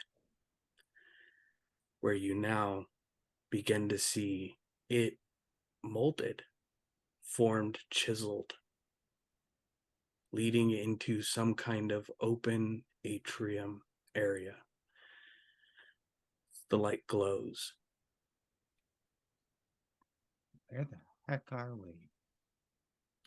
You are at the entrance. I believe that you are the ones that have been awoken, but this is just to be certain.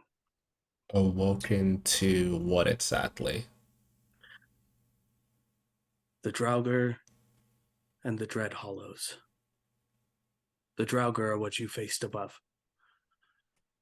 There are a combination of warrior spirits throughout time gathered to enact the ideas, plans of the Dread Hollows. But until I'm certain that you are the ones who are awoken, that is all I can say. Though the powers did seem to call to you when I beckoned them. This is just the last portion of the test. Follow me. As the light begins to move down that hallway. Are we gonna follow this light? We're at the bottom of a however long pit. I don't think we really have a choice. Yeah. Haven't moved down. All right, well, let's go, I guess. Dior begins to walk a little bit stiffly, but moves. Yeah, follow. Called this a test? As you guys begin moving forward, you find yourself in what appears to be very similar to old Celtic Norse temple-like area. Columns, carvings. You watch as the light passes through the wall ahead of you.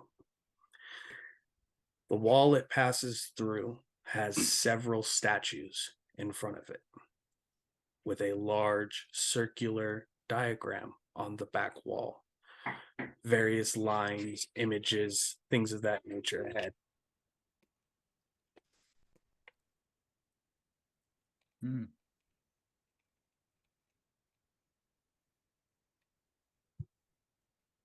Each of you see these statues. That same wave of familiarity greets you again. Each one looks like a different one of the warriors fighting against the monsters in your dreams.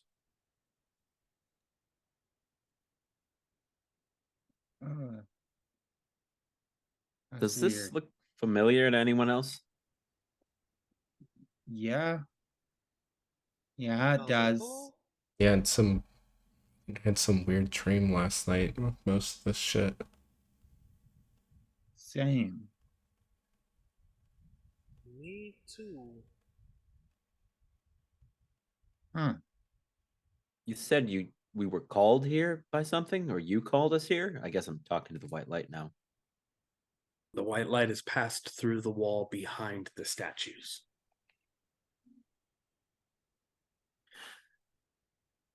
Peter, you feel drawn to one of these statues. The armor, akin to a dragon, with a spear in its hand. I will walk up to it and I guess inspect it. As you begin walking closer, the waves of the scenes from that dream ripple through your mind. To the other four of you, you see that same red energy pooling from the statue into Peter. The closer he gets, the more of it is being funneled into him. Peter, your leg isn't hurting. I don't think all that extra blood's good for someone. Red energy. It's like the accident never happened. You feel like you did in the last game you played. As you watch the statue in front of you glow, as the armor carved from stone becomes metal-like with these crimson hues, the eyes of the dragon's helmet alight as it pushes in and turns. And behind it, you see an entrance. The rest of you see just a shimmering veil of red energy where the statue once was. I'll turn back to the group briefly and be like, I guess I'll see you on the other side. And I'll head on in. Marcia, one of the knights there, large dragonfly-like wings that seem to drape over the shoulders, the other two lay along the waist, with a bow in their hand, calls to you. Dior, the one with 3 hound-like heads, one on each shoulder, one over the helm, with an axe, calls to you. Gina, one with a fox-like face, 7 tails behind, calls to you. And Frankie, one with antlers and a large gauntlet in one hand, calls for you. As each of you approach, that same energy draws closer and more vibrantly to each of you, until directly in front of it you see the full metal and glimmering armor of these knights before it shifts and opens into a doorway.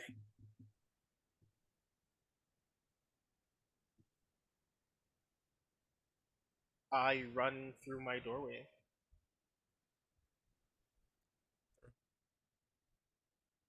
I stare up at the statue as I walk forward, just like taking in the light of it and everything, the feel of it, and just like walk as I'm looking. And as I pass through, I kind of resettle my eyes forward and just Dior moves very carefully forward and keeps his hand in front of him as he walks. Peter, you were the first to enter into the Arcanium Plexus. There is no white ball of light, but what you do see is a very, very large, almost library and forge and armory, all within this space. You see small globules of light moving through the air, shedding light of the various spectrum colors as you stepped through. You notice standing in the center of the room a gentleman not much older than yourself. with an owl perched on his shoulder.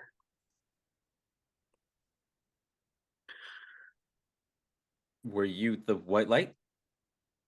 Yes. Yes, I was. Seems you were the one awoken. I guess so. Awoken for what, though? The owl turns its head all the way around to face you. Well, that means you're one of the ArcaKnights. You're a ranger. And it's important that you're awakened now. The Dread Hollows are there.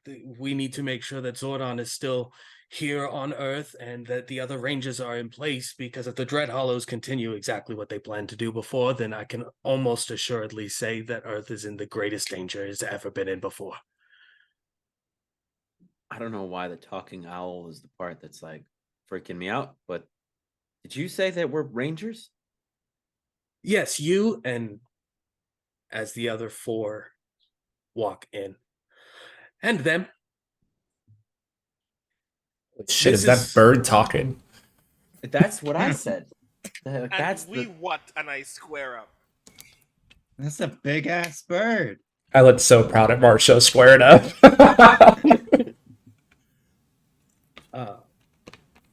The owl turns his head towards the man standing there. Says, "This is Flamel. Flamel is one of the first ArcaKnights. A very close friend of Zordon. I'm sure you know Zordon. You're rangers, then you must know who Zordon is. He's been asleep. We sealed away the Zeo crystal node that was here and have been protecting it, but the Dread Hollows have awoken. I'm Philo. Nice to meet you. You said Peter? Flamel? Like Philosopher's Stone? Flamel? A descendant, I'm assuming. I'm still regaining knowledge of the world as I'm waking up. Weird. Frankie. Nice to meet you. Franklin. Frankie, not Franklin, but yeah. Frankie. I'm Peter. Peter. Gina. Gina. Marcia. Marcia. Dior kind of just looks down a little bit awkwardly. I am unsure of how to be addressed. I've been designated as Dior. And Dior. He's there. I think you might be a way to solve this. Anyway, come. As Philo, the owl, starts like waving his wings towards you guys, trying to like usher you closer. All right. Dior, what do you mean designated? I just say off to the side as I start walking forward. You're like a robot or something? It would take a bit to explain. Explanations can be given later. There's a lot we have to cover in a very short amount of time. Do you have your grimoires? Or what? My what? Or What? Your collection of knowledge, what you use in order to learn or be aware of the world around you. I I have pull out my my cell phone. I'm like, this? I mean, I have my Introduction to John Hughes 101 book, but Peter, as you hold up your cell phone, Philo flies over and lands on your shoulder. Okay. Tucks a head down, picks up your phone with his mouth, and then All right. flies back to the center table in the That's- room. I guess I've got Apple Care. All right. The rest of you just put your things here. Flamel's going to go and make sure that things aren't as bad upstairs as they appeared to be earlier. But we're going to get your grimoires situated now so that when needed, you can use them to access the Arcanite power. I All right. approach and cautiously put the phone down next to the owl. Not want mine to also be beat at. Yeah. I put my phone down as well. I'm sure my mom Same. will get me another one. Still Guess- like Guess, pointing. guess I got insurance if this sprites. Dior kind of fiddles around, takes out what first is like his regular phone, stows that, picks up a second, and sets that one down. That's smart. Good. Grimoires here. 5. There should be more.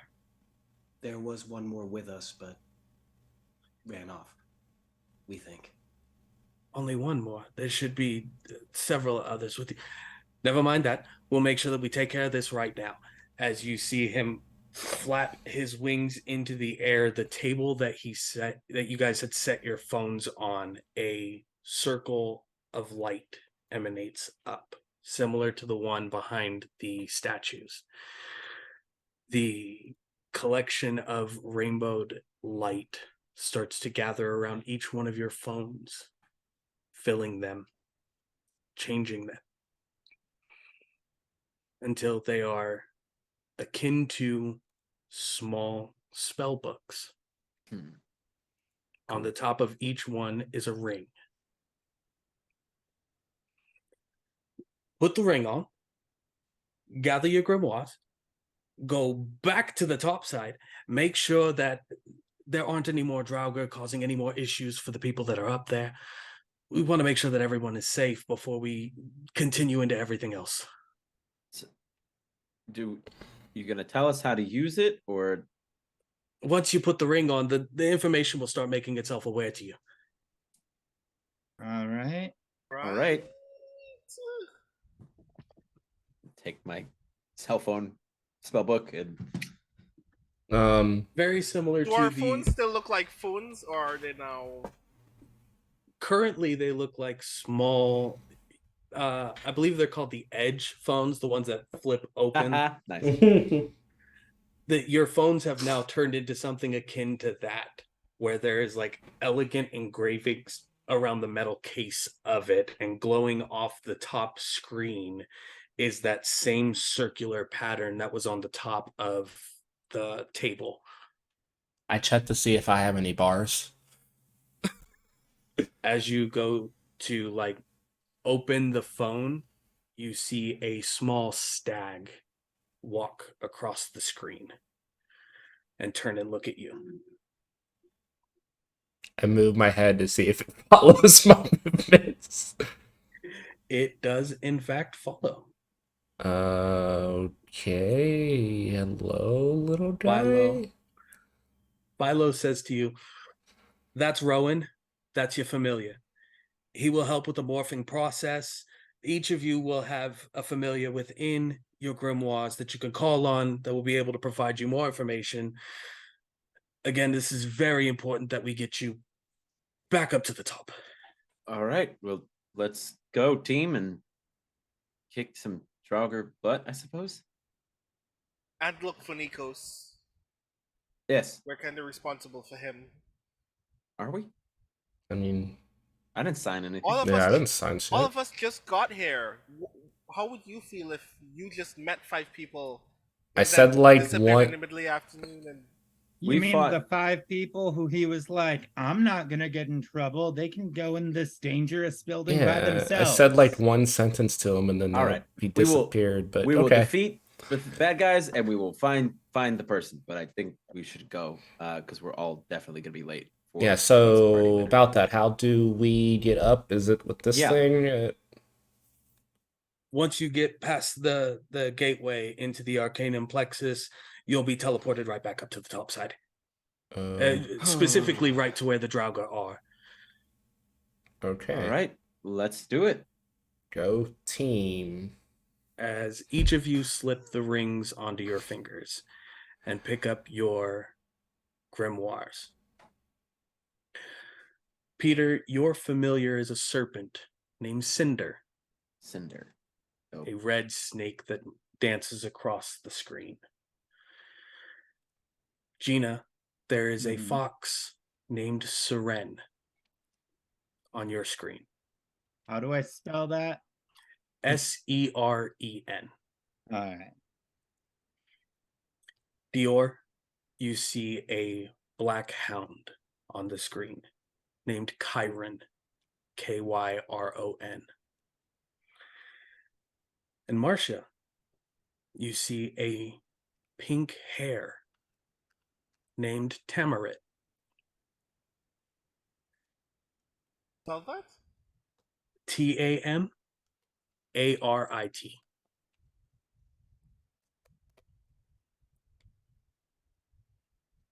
Okay. As you all walk out of the Arcanium Plexus, you do hear Flamel speak to you through the grimoires. Once everyone is safe, return here, and I'll answer all the questions you have. But for now, keeping the people of this place safe is our first priority. All right. All Prime right, directive sounds noted. good. As you guys step out through the tunnel, you find yourself back where you had appeared. And you feel that same energy coalescing around your body, this time coming from the grimoires in your hand. As you are being teleported, you are informed that the rings are called focus rings. And your grimoire is a gauntlet grimoire. It will help form the ArcaKnight Ranger around you, protecting you, providing you with weapons, providing you with safety, providing you with all of the capabilities necessary to combat the Dread Hollows. As you all find yourself now in front of Ranger Stadium, there are people running all over the place. More of these clay, more of the Draugr are moving through the area. You do see a handful of people who are fighting them off with like bats and chairs and like flagpoles, things of that nature. But from what you are aware of now, none of that is going to be helpful. The Draugr are getting stronger as they are becoming more awake and aware. But people are leaving. And you notice the Draugr start moving into Ranger Stadium. Well, that's not good. That's not good at all. We need to stop that. Yeah. Yeah. But Shit. how? That's a great question. And I'll look at my book. Or my grimoire. I'll be like, help. You look at the grimoire and it says unsafe. Find security. You understand that to mean now with the focus ring, there are too many people around. Mm-hmm. You cannot transform safely around regular people. Got it. All right. Well, we can't do the ranger thing here, but we need to get somewhere safe. At the stadium, right? Maybe run behind the bleachers or something? Maybe. Are people running out of the stadium in a way? They weren't in the stadium. They were on the outside where the setup was at. Mm-hmm. The Draugr are moving into the stadium, but nobody else seems to be within. I mean, if we go into the stadium, we draw them in with us. We should be able to handle them without anybody getting hurt. Hopefully. Chase them in, morph, and I guess let's do this. Yeah, let's do it. Okay. Yeah. As you all begin racing inside, just past the glass doors, you can hear the Draugr. That music is extremely loud inside the stadium. Mm-hmm. The war drums, the trumpets, all of those things, they're loud. And it sounds like it's coming from the Draugr themselves, like they're all gathering in the center of the stadium. As you make your way in, heading down the hallway to where the Draugr seem to be gathering, Frankie, you see Will.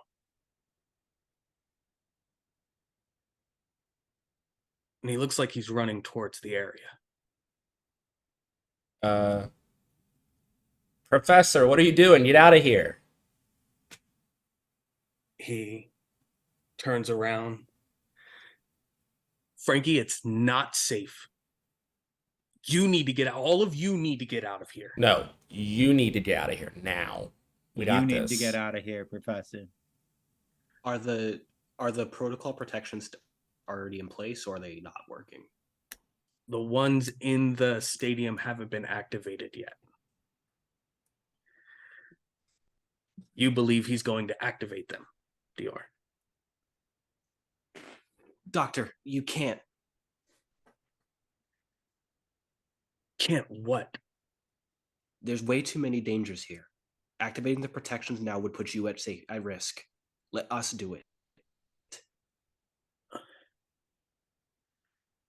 You keep them busy. I'll go activate it. I'm the only one with the security code for it. You being put in danger would interfere with the directive. Override. Designation. Sarah. Designation understood. We're gonna come back to that after we deal with the Viking zombies. As Professor Cranston runs up towards the announcer's booth area of the stadium. Well, at least I guess he's out of the way. I open my phone. Does it say we're safe to transform or whatever now? You see that the circle on the screen is now glowing, for yours green. Each one of you, your different designations, the color of the spectrum is showing, and even your ring is alight. As you move your hand across the screen, it's time.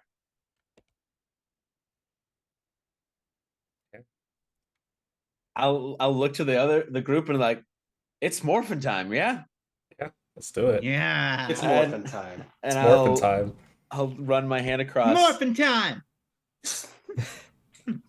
So I run my hand across and I say, turn the page. ArcaKnights 4. And do I describe what my armor looks like, or do you describe what my armor looks like? I'll describe it for this first time. Got it. Like how we're all like, do we do it? Is it time? Do it? It's time. Everything around you goes black. That spell circle appears underneath your feet. You watch as Cinder, your serpent familiar, moves from the grimoire out and becomes a large red dragon. Its wings cover over your shoulders. The head moves over the top of yours, closing down, covering you in the red ArcaKnight Ranger form. A almost like wizard's coat, half crossed over, chainmail shown with a red undertone to it. Along your side, you see a what appears to be almost a neo-futuristic wand set there. The helmet showing the teeth of the dragon, the snarling nose with the eyes offset to the sides, flowing lower duster portion of the coat to what appears to be armored red chainmail down your legs. You feel even better than the last time you played football, as you are now the red dragon ArcaKnight Ranger. I could get used to this. Dior. And you see him press the ring against the phone, twist and pull back. Turn the page. ArcaKnights form. You watch as the hound, Chiron, moves off of the grimoire, the spell circle around you. As he moves in front of you, his head splitting to 3 and jumps back over your body. That same wizard coat with the chainmail underneath, black underneath, 2 wolf-like heads on your shoulder and one closing over the head, teeth snarling, nose, eyes shown, perked ears. Red fire comes out from underneath it as the duster kicks around you, as we have the black Cerberus ArcaKnight Ranger. Yes. Gina. Yeah. Turn the page. ArcaKnights form. Gold yellow spell circle hits the ground as the fox jumps from your grimoire down.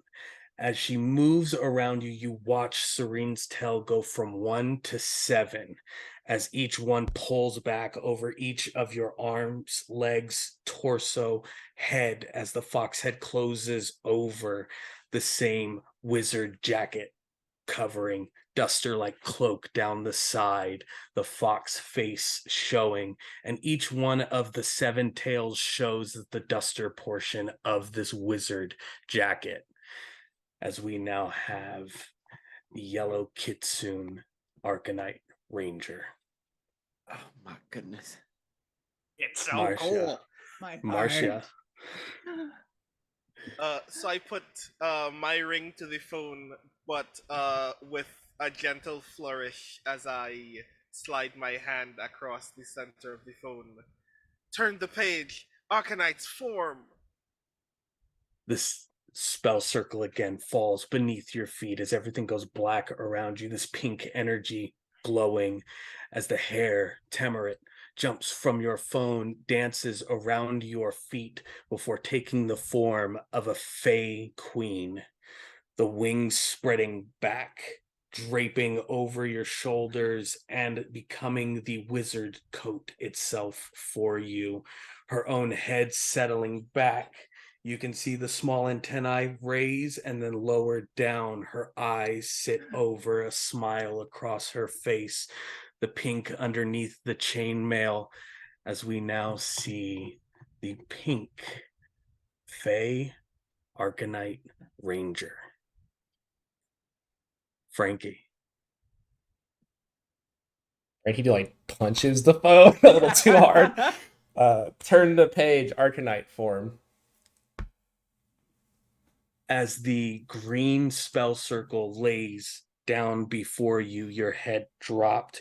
You watch as a stag moves alongside you, its antlers raising your head before becoming a centaur.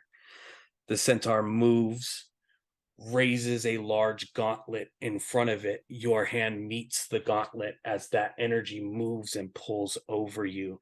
The antlers of the centaur raise off of your helmet, pulling down as you see the wicked face of a warrior. The garb set over you. You have the wizard's coat, the chainmail, the green underneath, this large gauntlet with antlers coming off the end of it. As we look upon the green centaur ArcaKnight Ranger. Let's go. Let's go.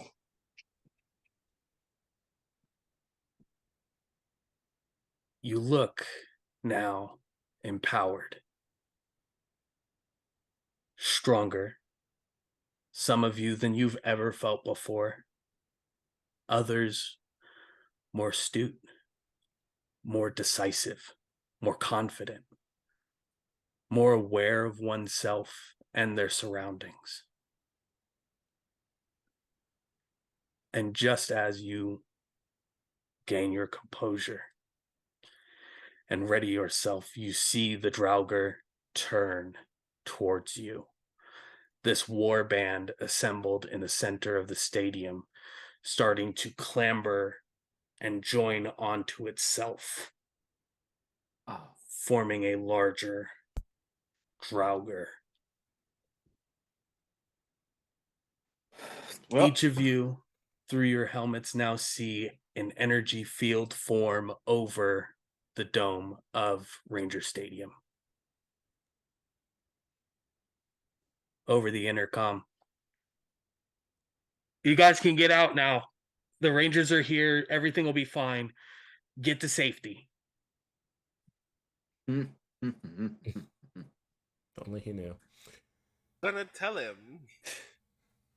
we can tell him later. How big does the thing in front of us like become? About 12, 14 feet tall. Okay, so monster size, not like monsters. Yeah. Yeah, I was like, we don't got Zords yet, y'all. Mm-hmm. What does it look like, if I can ask?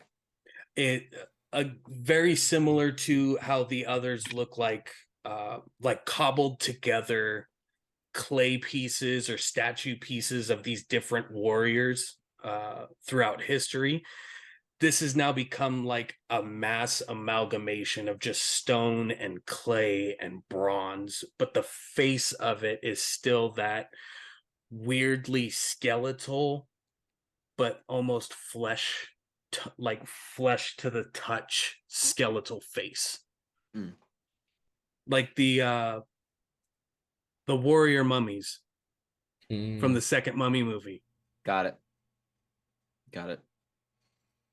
So, do we have weapons? You guys, we have weapons.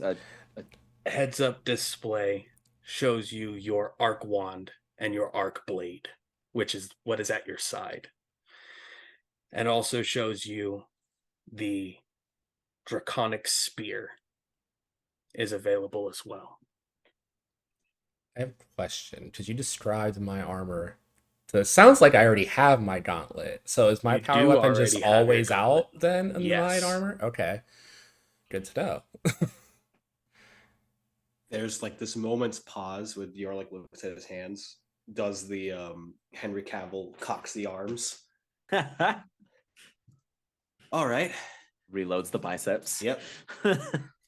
So All each right. one of you also see the same thing in the heads up display of your helmets. You see the arc wand, the arc blade, which is still the arc wand, but with an energy coming out of the end of it, making it a small blade. For our pink Arcanite Ranger, you see the Feywind bow is available to you.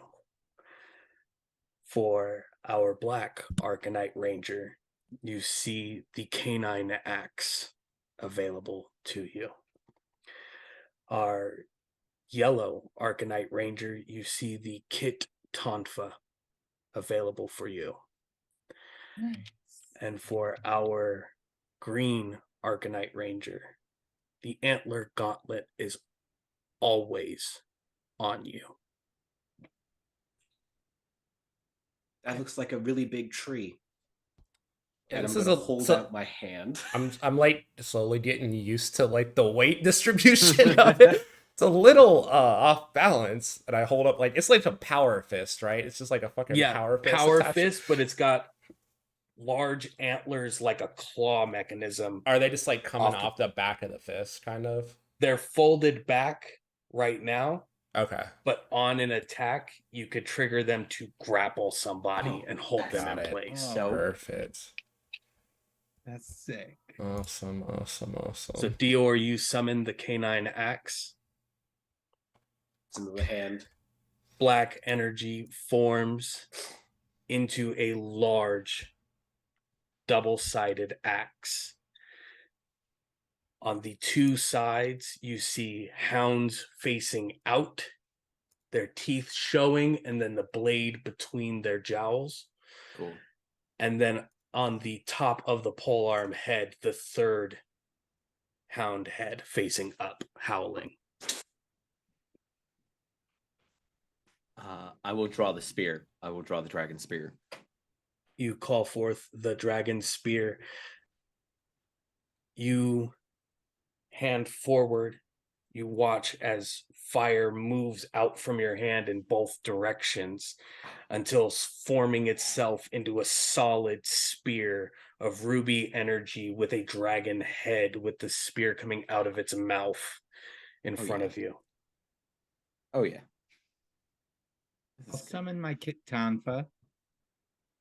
As your hands raise out, you watch as two of the tails from the jacket of the uniform raise up in yellow energy and then gather around your arm, forming the two tonfa around you into your hands. And I summon the Fey Wind Bow. You put a hand behind your back, and you feel the wings of the Fey Queen open. And as they do, that pink energy raises up your back perfectly until becoming a long bow of white and pink amethyst crystals forming with a almost pearl drawstring down the center.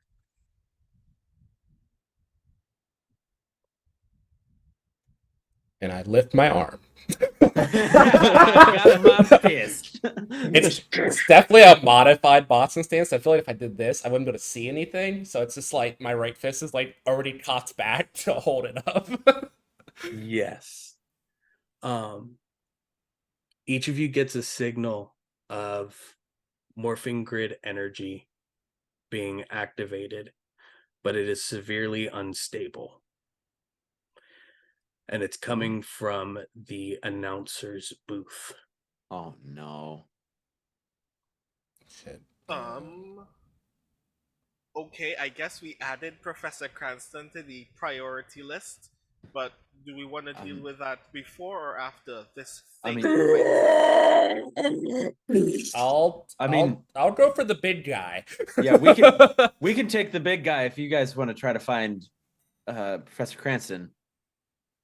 I want to fight. I feel amazing. I feel better than I've ever felt. I want to do this. Okay, you Looks over to three Marcia. can have that then. Let's find the professor. Yeah, Marcia, you seem to be. I look at your weapon. You seem to be ranged. Maybe you can head up that way and support us from afar. I'll try my best. Good luck. I hold out the giant fist for a fist bump.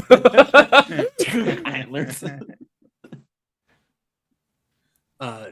Dior, are you staying with the main group or are you going with Marcia? I will head with Marcia. Alrighty.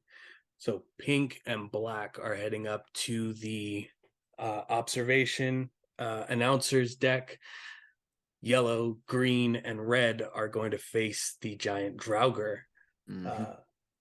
Let's get some initiative rolls, guys. Let's go. I love that the three Jots are like, no, we'll stay down here and fight. You two can do that part. Yeah. We're gonna box. Okay.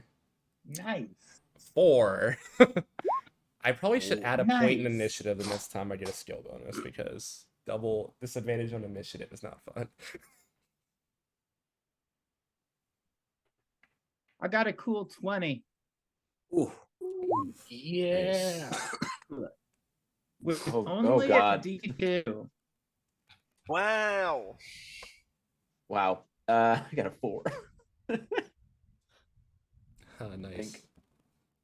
So did I. It's perfect. Pink, what did we Alright. get? 1. Oh no! Oh gosh. That's Story probably point. Story point, though. Yeah. Black. 11. 11. All right. So we have the yellow Arcanite Ranger up first, followed by the black Arcanite Ranger. Then subsequently green, red, and then pink.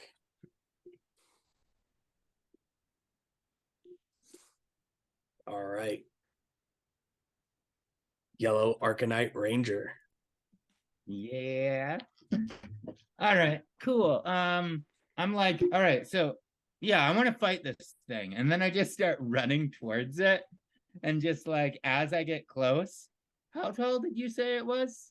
It's about 12, 14 feet tall. All right. I suppose I will jump then.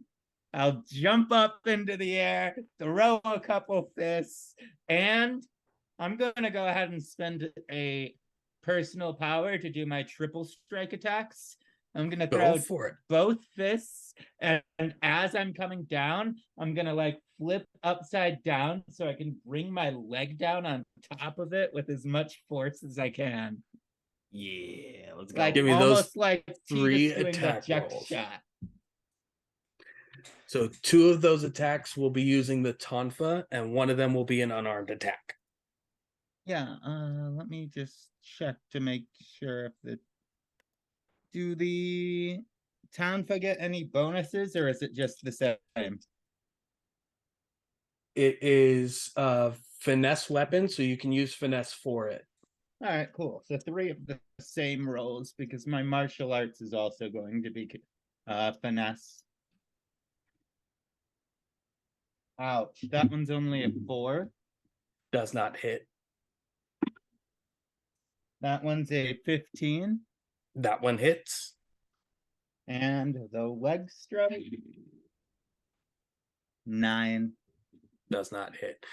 This new form is a little bit to get used to, even though you feel aware of everything you're capable of in this moment. You absolutely could jump up to the head of this thing, where normally that would be a almost impossible thing to do, but you leap 12 feet into the air, swinging the 2 Kit Tonfa down. One of them swings wide, the other connecting right into the top of the head. And as you connect there, you try to twist your body to get your foot to connect into it. But as the Tonfa hits, you could see it almost pull its head back, causing that third swing to miss. Foot passes right in front of its face. Oh, yeah. But you are able to land safely. You are directly in front of it, though, and you have made your attacks on it. Up next, Dior. We are heading towards where the professor is. If there's anything in front of us, I will immediately push past Marcia. Okay. There is like 1 or 2 straggling Draugr that were making their way in from outside as you go forward towards the steps.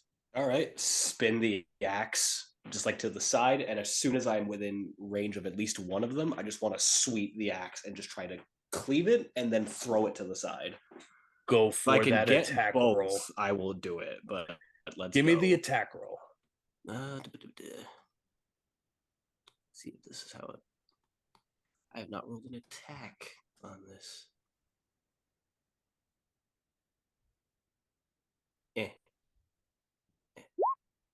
That's a 14. 14 does hit. If you want to try and force them to collide with the second one, I'm going to need a might roll. I will absolutely do that. All right, what give are we me a doing might if roll. not going Power Range? And I do have my specialization in power weapons, which is what the axe is. There we go. Boop. Ah, fail. You can 9. spend a story point to get +5 on the roll. You know what? I'll spend that story point just for the hit it as a 14. Alrighty. Describe how your first use of the canine axe results in this. So as I'm running and just like spinning the axe, I can see the 2 coming and just, all right, out of my way. And the axe swings forward. It clocks the one on the side, but the blade doesn't go through. It goes behind and hooks in. Oh, I guess fishing is easy. And just fling them to the side. And if it hits the other one, just knocks them over the bleachers and down the way. Connects into the second one, going over the chairs, falling and crumbling as they continue to fall the rest of the way. Think you're open to keep running, Marcia? And I just nod. As the 2 of you are looking up towards the announcer's booth, you see grid energy spectrum blue, 25% unstable.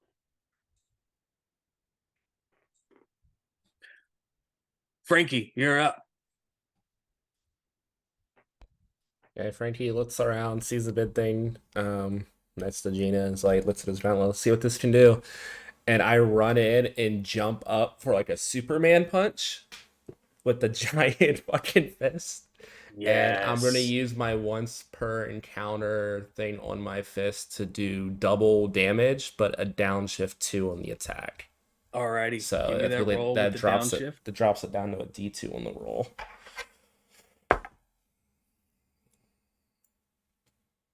Okay, so that is a 17 to hit.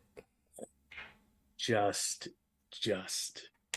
Okay. as So you jump into the air for the Superman punch, you notice the culmination of green morphing grid energy over your hand as you see a large hoof of a centaur come over the top of your hand as you go and connect into the chest of it. Dope. Are you engaging the yep, grapple? as I hit the chest, you see the gauntlet glow and the stag form just go and just like pincer around the torso of this thing. And I'm just like, I guess I'm just in the air now. This thing's 12 feet. I'm just like hanging in the air for my gauntlet, Yeah. grappling it. But it As does 4 energy damage. 4 energy. Yeah. All right. There's just a concussive force of green grid energy as I hit center mass on this thing. Still up, but as the centaur antlers lock around it, red arcanite and yellow arcanite, you see green energy pulling up from the grass of the stadium floor as what looks like other antlers are like locking it into place on the ground, holding it there as long as he's got this hold on it. Okay. Hey Pete, it's hold still. Your turn. Frankie, since the grimoires are created from your cell phones, a notification appears over your screen. Mid battle. In battle. I might not be able to see you later, but I love you, kid. Can I text from the HUD? Do you see it's from Will? Can I respond or no? Shit, I glance up at the booth. Don't be stupid, old man. That ends green. Red Arcanite Ranger. So seeing that he's all like locked down, is he still like standing 12 feet tall, or has he been kind of like brought low a little bit by the antlers? He's been brought a little bit lower. He's maybe like top of the head at this point would be about 7-8 feet from the ground. Okay. So I'm at least on my feet, not in the air. So I'm gonna kind of take like a bit of like a runner stance and then push off. And as I run, I'm going to also just follow suit and jump, but two-hand my spear and bring it down on top of his head. Give me a power weapon roll. Yes. That is a 19 plus 3, so 22. So I'm going to tell you what this attack is called.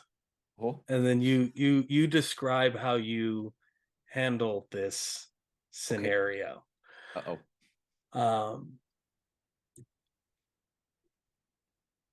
The attack with your dragon spear at full power, like it is right now, Oh no, is the Dragoon Strike.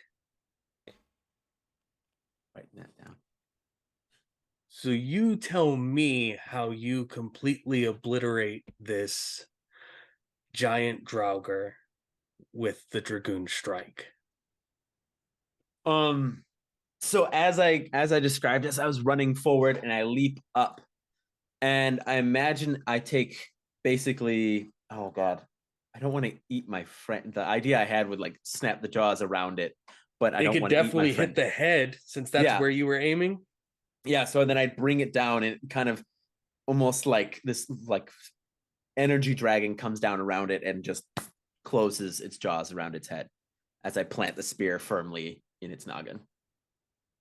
The head shatters under the Dragoon Strike as you watch the giant Draugr's body start to fall apart into the several different Draugr that comprised it, as they then as well begin to fall apart. Marcia.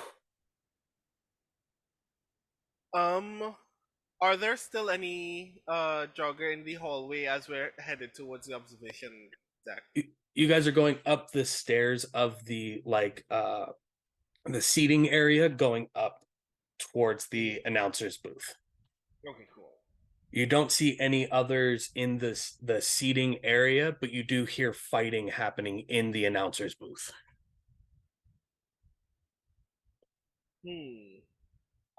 And we're still a ways away from there. You can definitely get there in this turn and make an attack if you would like. I would like to do that. Absolutely. So you sprint with this newfound speed, confidence, and understanding of the battlefield. Get up to the door, and as you do, drawing the Fey Wind bow, you see the pink energy coalesce like rose petals and gale force winds as the door is kicked open as you draw it, and you see a blue ranger, heavily damaged. The helmet is cracked with 2 Draugr. One is down. The other looks like it's getting ready to deliver a fairly lethal blow. I'm aiming for the second. I'm aiming directly for the head of the second. Take the shot. So I am rolling. This would be targeting. Okay. Press.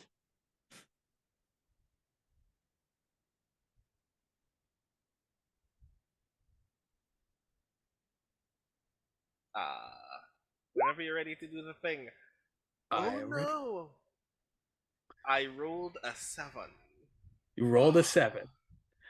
You have a story point that you can spend and give you plus 5. I'm spending the story point. I have a question because I realized it when I yelled something, and I just realized what I had. Could me yelling to Marcia have worked for Heart of the Team? Yes. I will utilize that, so you get an upshift to your roll. Okay. So you would roll your normal roll plus the next die up. Okay, so that's D6 then. Yes. Okay, so just to decide if you need to spend your story point or not with that.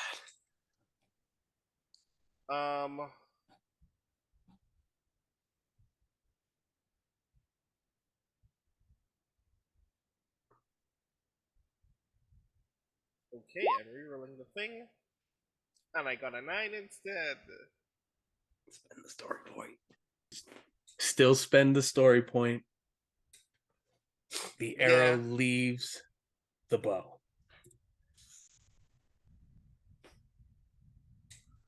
As it does, the Titania strike connects directly into the Draugr's chest. Gale force winds, rose petals, and small fairies dissimulate the Draugr's form. As you see the Blue Ranger leaned over, breathing very heavily. Looks up towards you.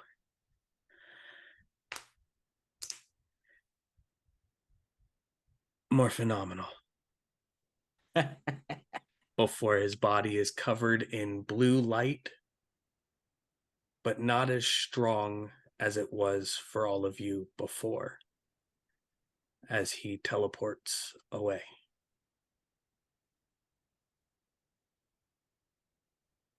There's a fading. I turn back to Dior with, and I say, "Is that supposed to happen? Was he one of us?" Unsure. We'll ask questions later. His ranger form did not look like any of yours. It actually looked a lot like one of the ones for the mascots of the school.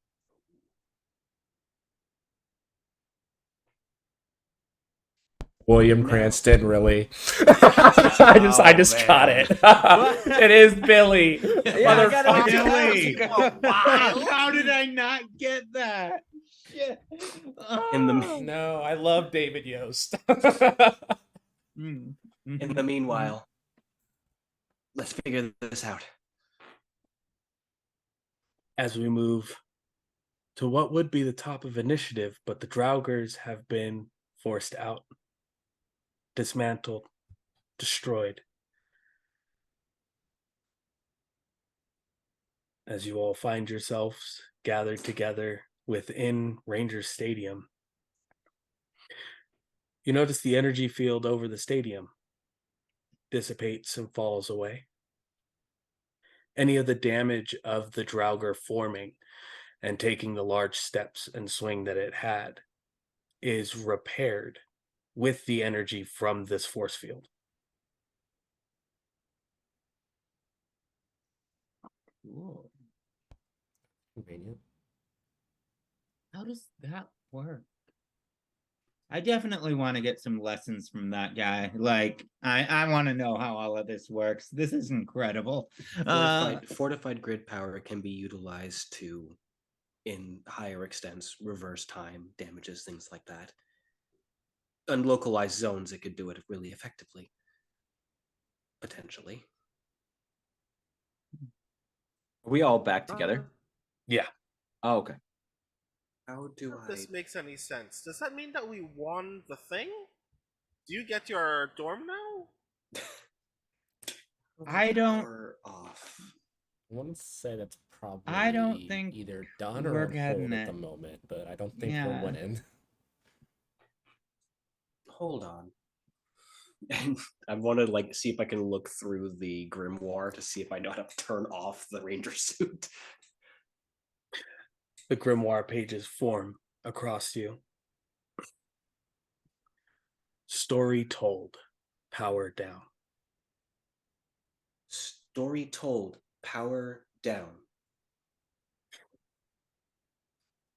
The morphing grid energy pulls away from your body, settles back into your grimoire and focus ring.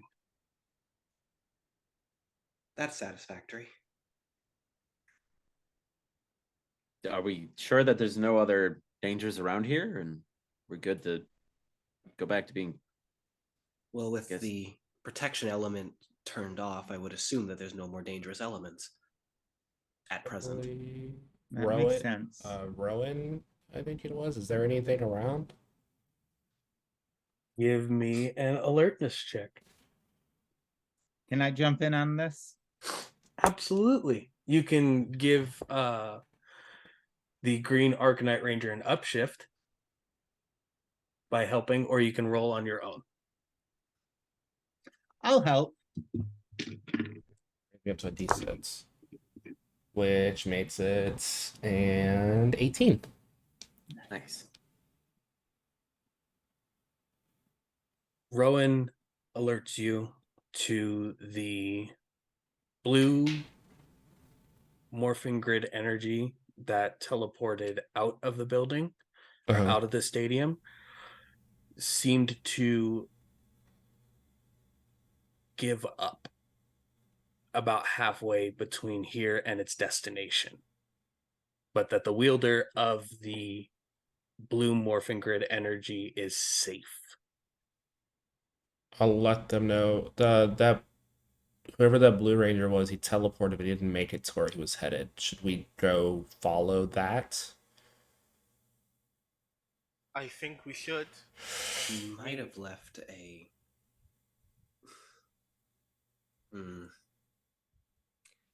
He fought to save this place as hard as we did. But we also Cool. need to find Nikos at some point. Pull back out the grimoire. And we're supposed to go back to see the owl. Yeah. Maybe teleport to the blue guy, then head back to the what do you call it? The Arcanium something? Yeah. Yeah. There's the Arcanium potential Plexus. that that's one and the same. We can see. Do we know how to teleport? Just like off. You're aware of that? how to teleport back to the Arcanium Plexus. Open up the portion of the grimoire. I open the grimoire. Can we trace that pattern, Rowan? Rowan tells you that he can't. That Okay. morphing energy that grid energy is completely different from the grid energy that is being accessed by you. Until a relic of that grid energy is found, you can be aware of it, but you won't be able to get to it or access it. Okay. Got it. Makes Well, sense. I guess We'll we head just- back to Flamel and let him know. See what Yeah. he can do. Maybe. Yeah, we'll report back and Morphing Grid hopefully get our whoever it questions is. answers. As the five of you gather the energy from your grimoires and teleport back to the Arcanium Plexus. After your first successful morph, combat, wielding of your power weapons, that is where we will end for the night. Ah, beans. Heck yeah. Hell Thank yeah. you guys Ah, so much good. for being a part of this. I've got a little bit to say before we get into the end of it. Want to give a big shout out to Session Zero Clothing, creators of awesome TTRPG inspired streetwear. Use code ORDER at checkout for 15% off your purchase. Next up is Norse Foundry, creators of artisan stone and metal dice. If you use code TIO15, you'll get 15% off your purchase. We have another amazing dice crafting group, our friends at Mithril Armory. Use code INITIATIVE and you can get 10% off of your purchase. And finally, our very own Terran, creator of Umbral Oculus Dice. If you use the code INITIATIVE, you get 10% off a full set of dice. With that being said, I'm your game master, Will, ArcLight Corp. Find me all over the internet at those socials. We'll go around the group, have everybody give their thoughts on episode 1. Tell us where you are, where we can find you, what projects you got coming up. We'll start with Alec. I had a blast tonight, y'all. This was great. I'm so excited to play Power Rangers with y'all. I had so much fun. And you just want to know where to find me, right? Absolutely. And any projects you got coming up you want to plug and throw out there. So you can find me anywhere as Alec the Bard. And on February 4th, I have a new actual play series releasing on my YouTube channel called Heroes of Bastion. Check it out. Super stoked me. for that one too. Up next, Javante. Hi everyone, it's Javante. You can find me on my social, which is just Twitter, at Javante, JHEV as in Victor, AUNTE. If you want to catch me in more TTRPG action, you can catch me on Sundays playing Vesen Issa with the Superior Gaming Guild. You can also, if you want to see me on the other side in the DM's booth, I have a game with Cybernation Uncensored. I will be GMing a Dune campaign. So if you want to sign up, that is pinned to my profile. Please throw your hat in there for that. And if you're interested in professional wrestling, on Thursday, I will be presenting an entire show that I've created from the Booking League draft that I did. So if you're interested, come and check that out on my Twitter as well. Aside of that, you can find me everywhere. So hope to see you all again. Love it. Krimsin. Hey, y'all. Again, Crimson Galaxy. That's Krimsin, because I'm not me without a little bit of sin. And you can find me on Twitter at sin_gal. And here and on, sorry, something just, Here and on Instagram, you can find me at Crimson_Galaxy_RPG. First off, before I do plugs, I just want to say, great freaking job, Will. Especially the part where like you were describing our transformations. That was so hype. Like I can't even say. Like Jesus, so good. Really this fantastic. was a great game. Thank you.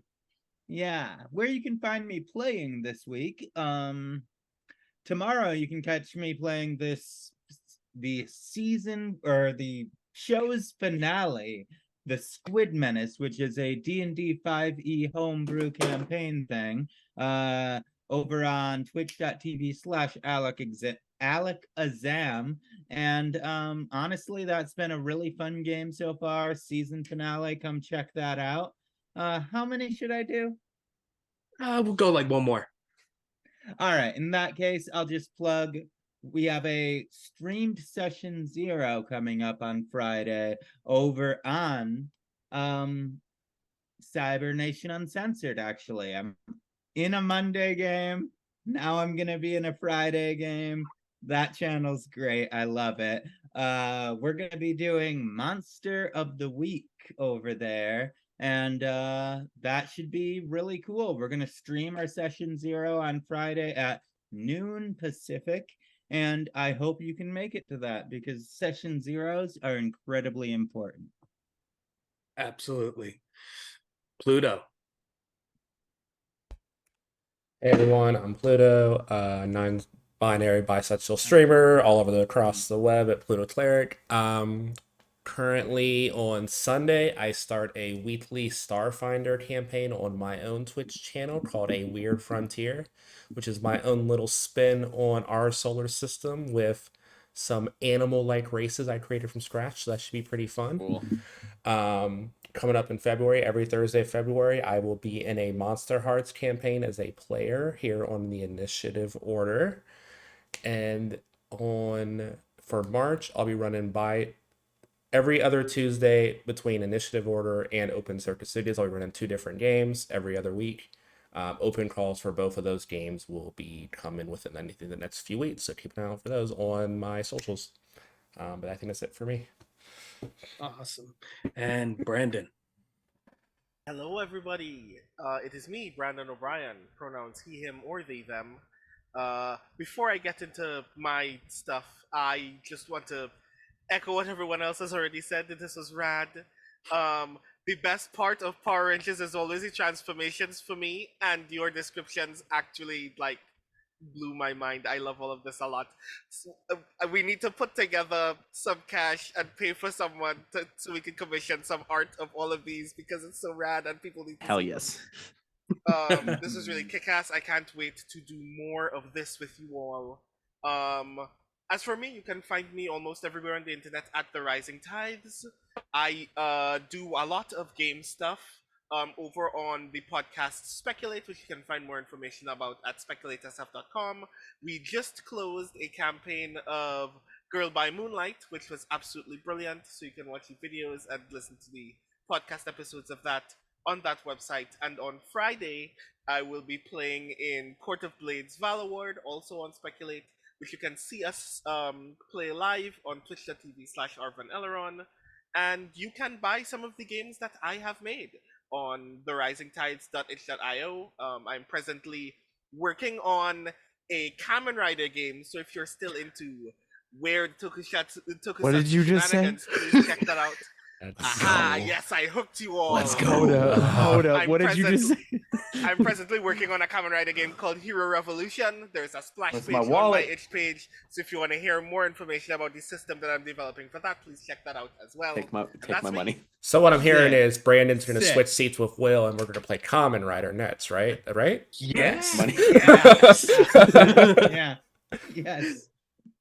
And again, I'm Will, Game Master here at ArcaKnights, a Power Rangers live play series.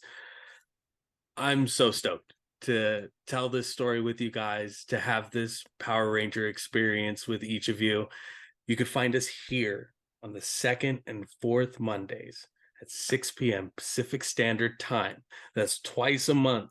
You get to see these Rangers come together, fight evil, figure out what's going on in college. Weird blue guy disappeared. There's a lot of things that could be unpacked and gone through here. I am beyond astounded with the cast. I'm so excited for you guys to see the rest of this story. I am a TTRPG game designer, writer, creative, all around. This is my love story and ode to Power Rangers, and it'll be great to sing it with all of you. Thank you guys so much for being here with us tonight. We'll see you in 2 weeks for the next episode. 2 weeks. Have a good night. Bye.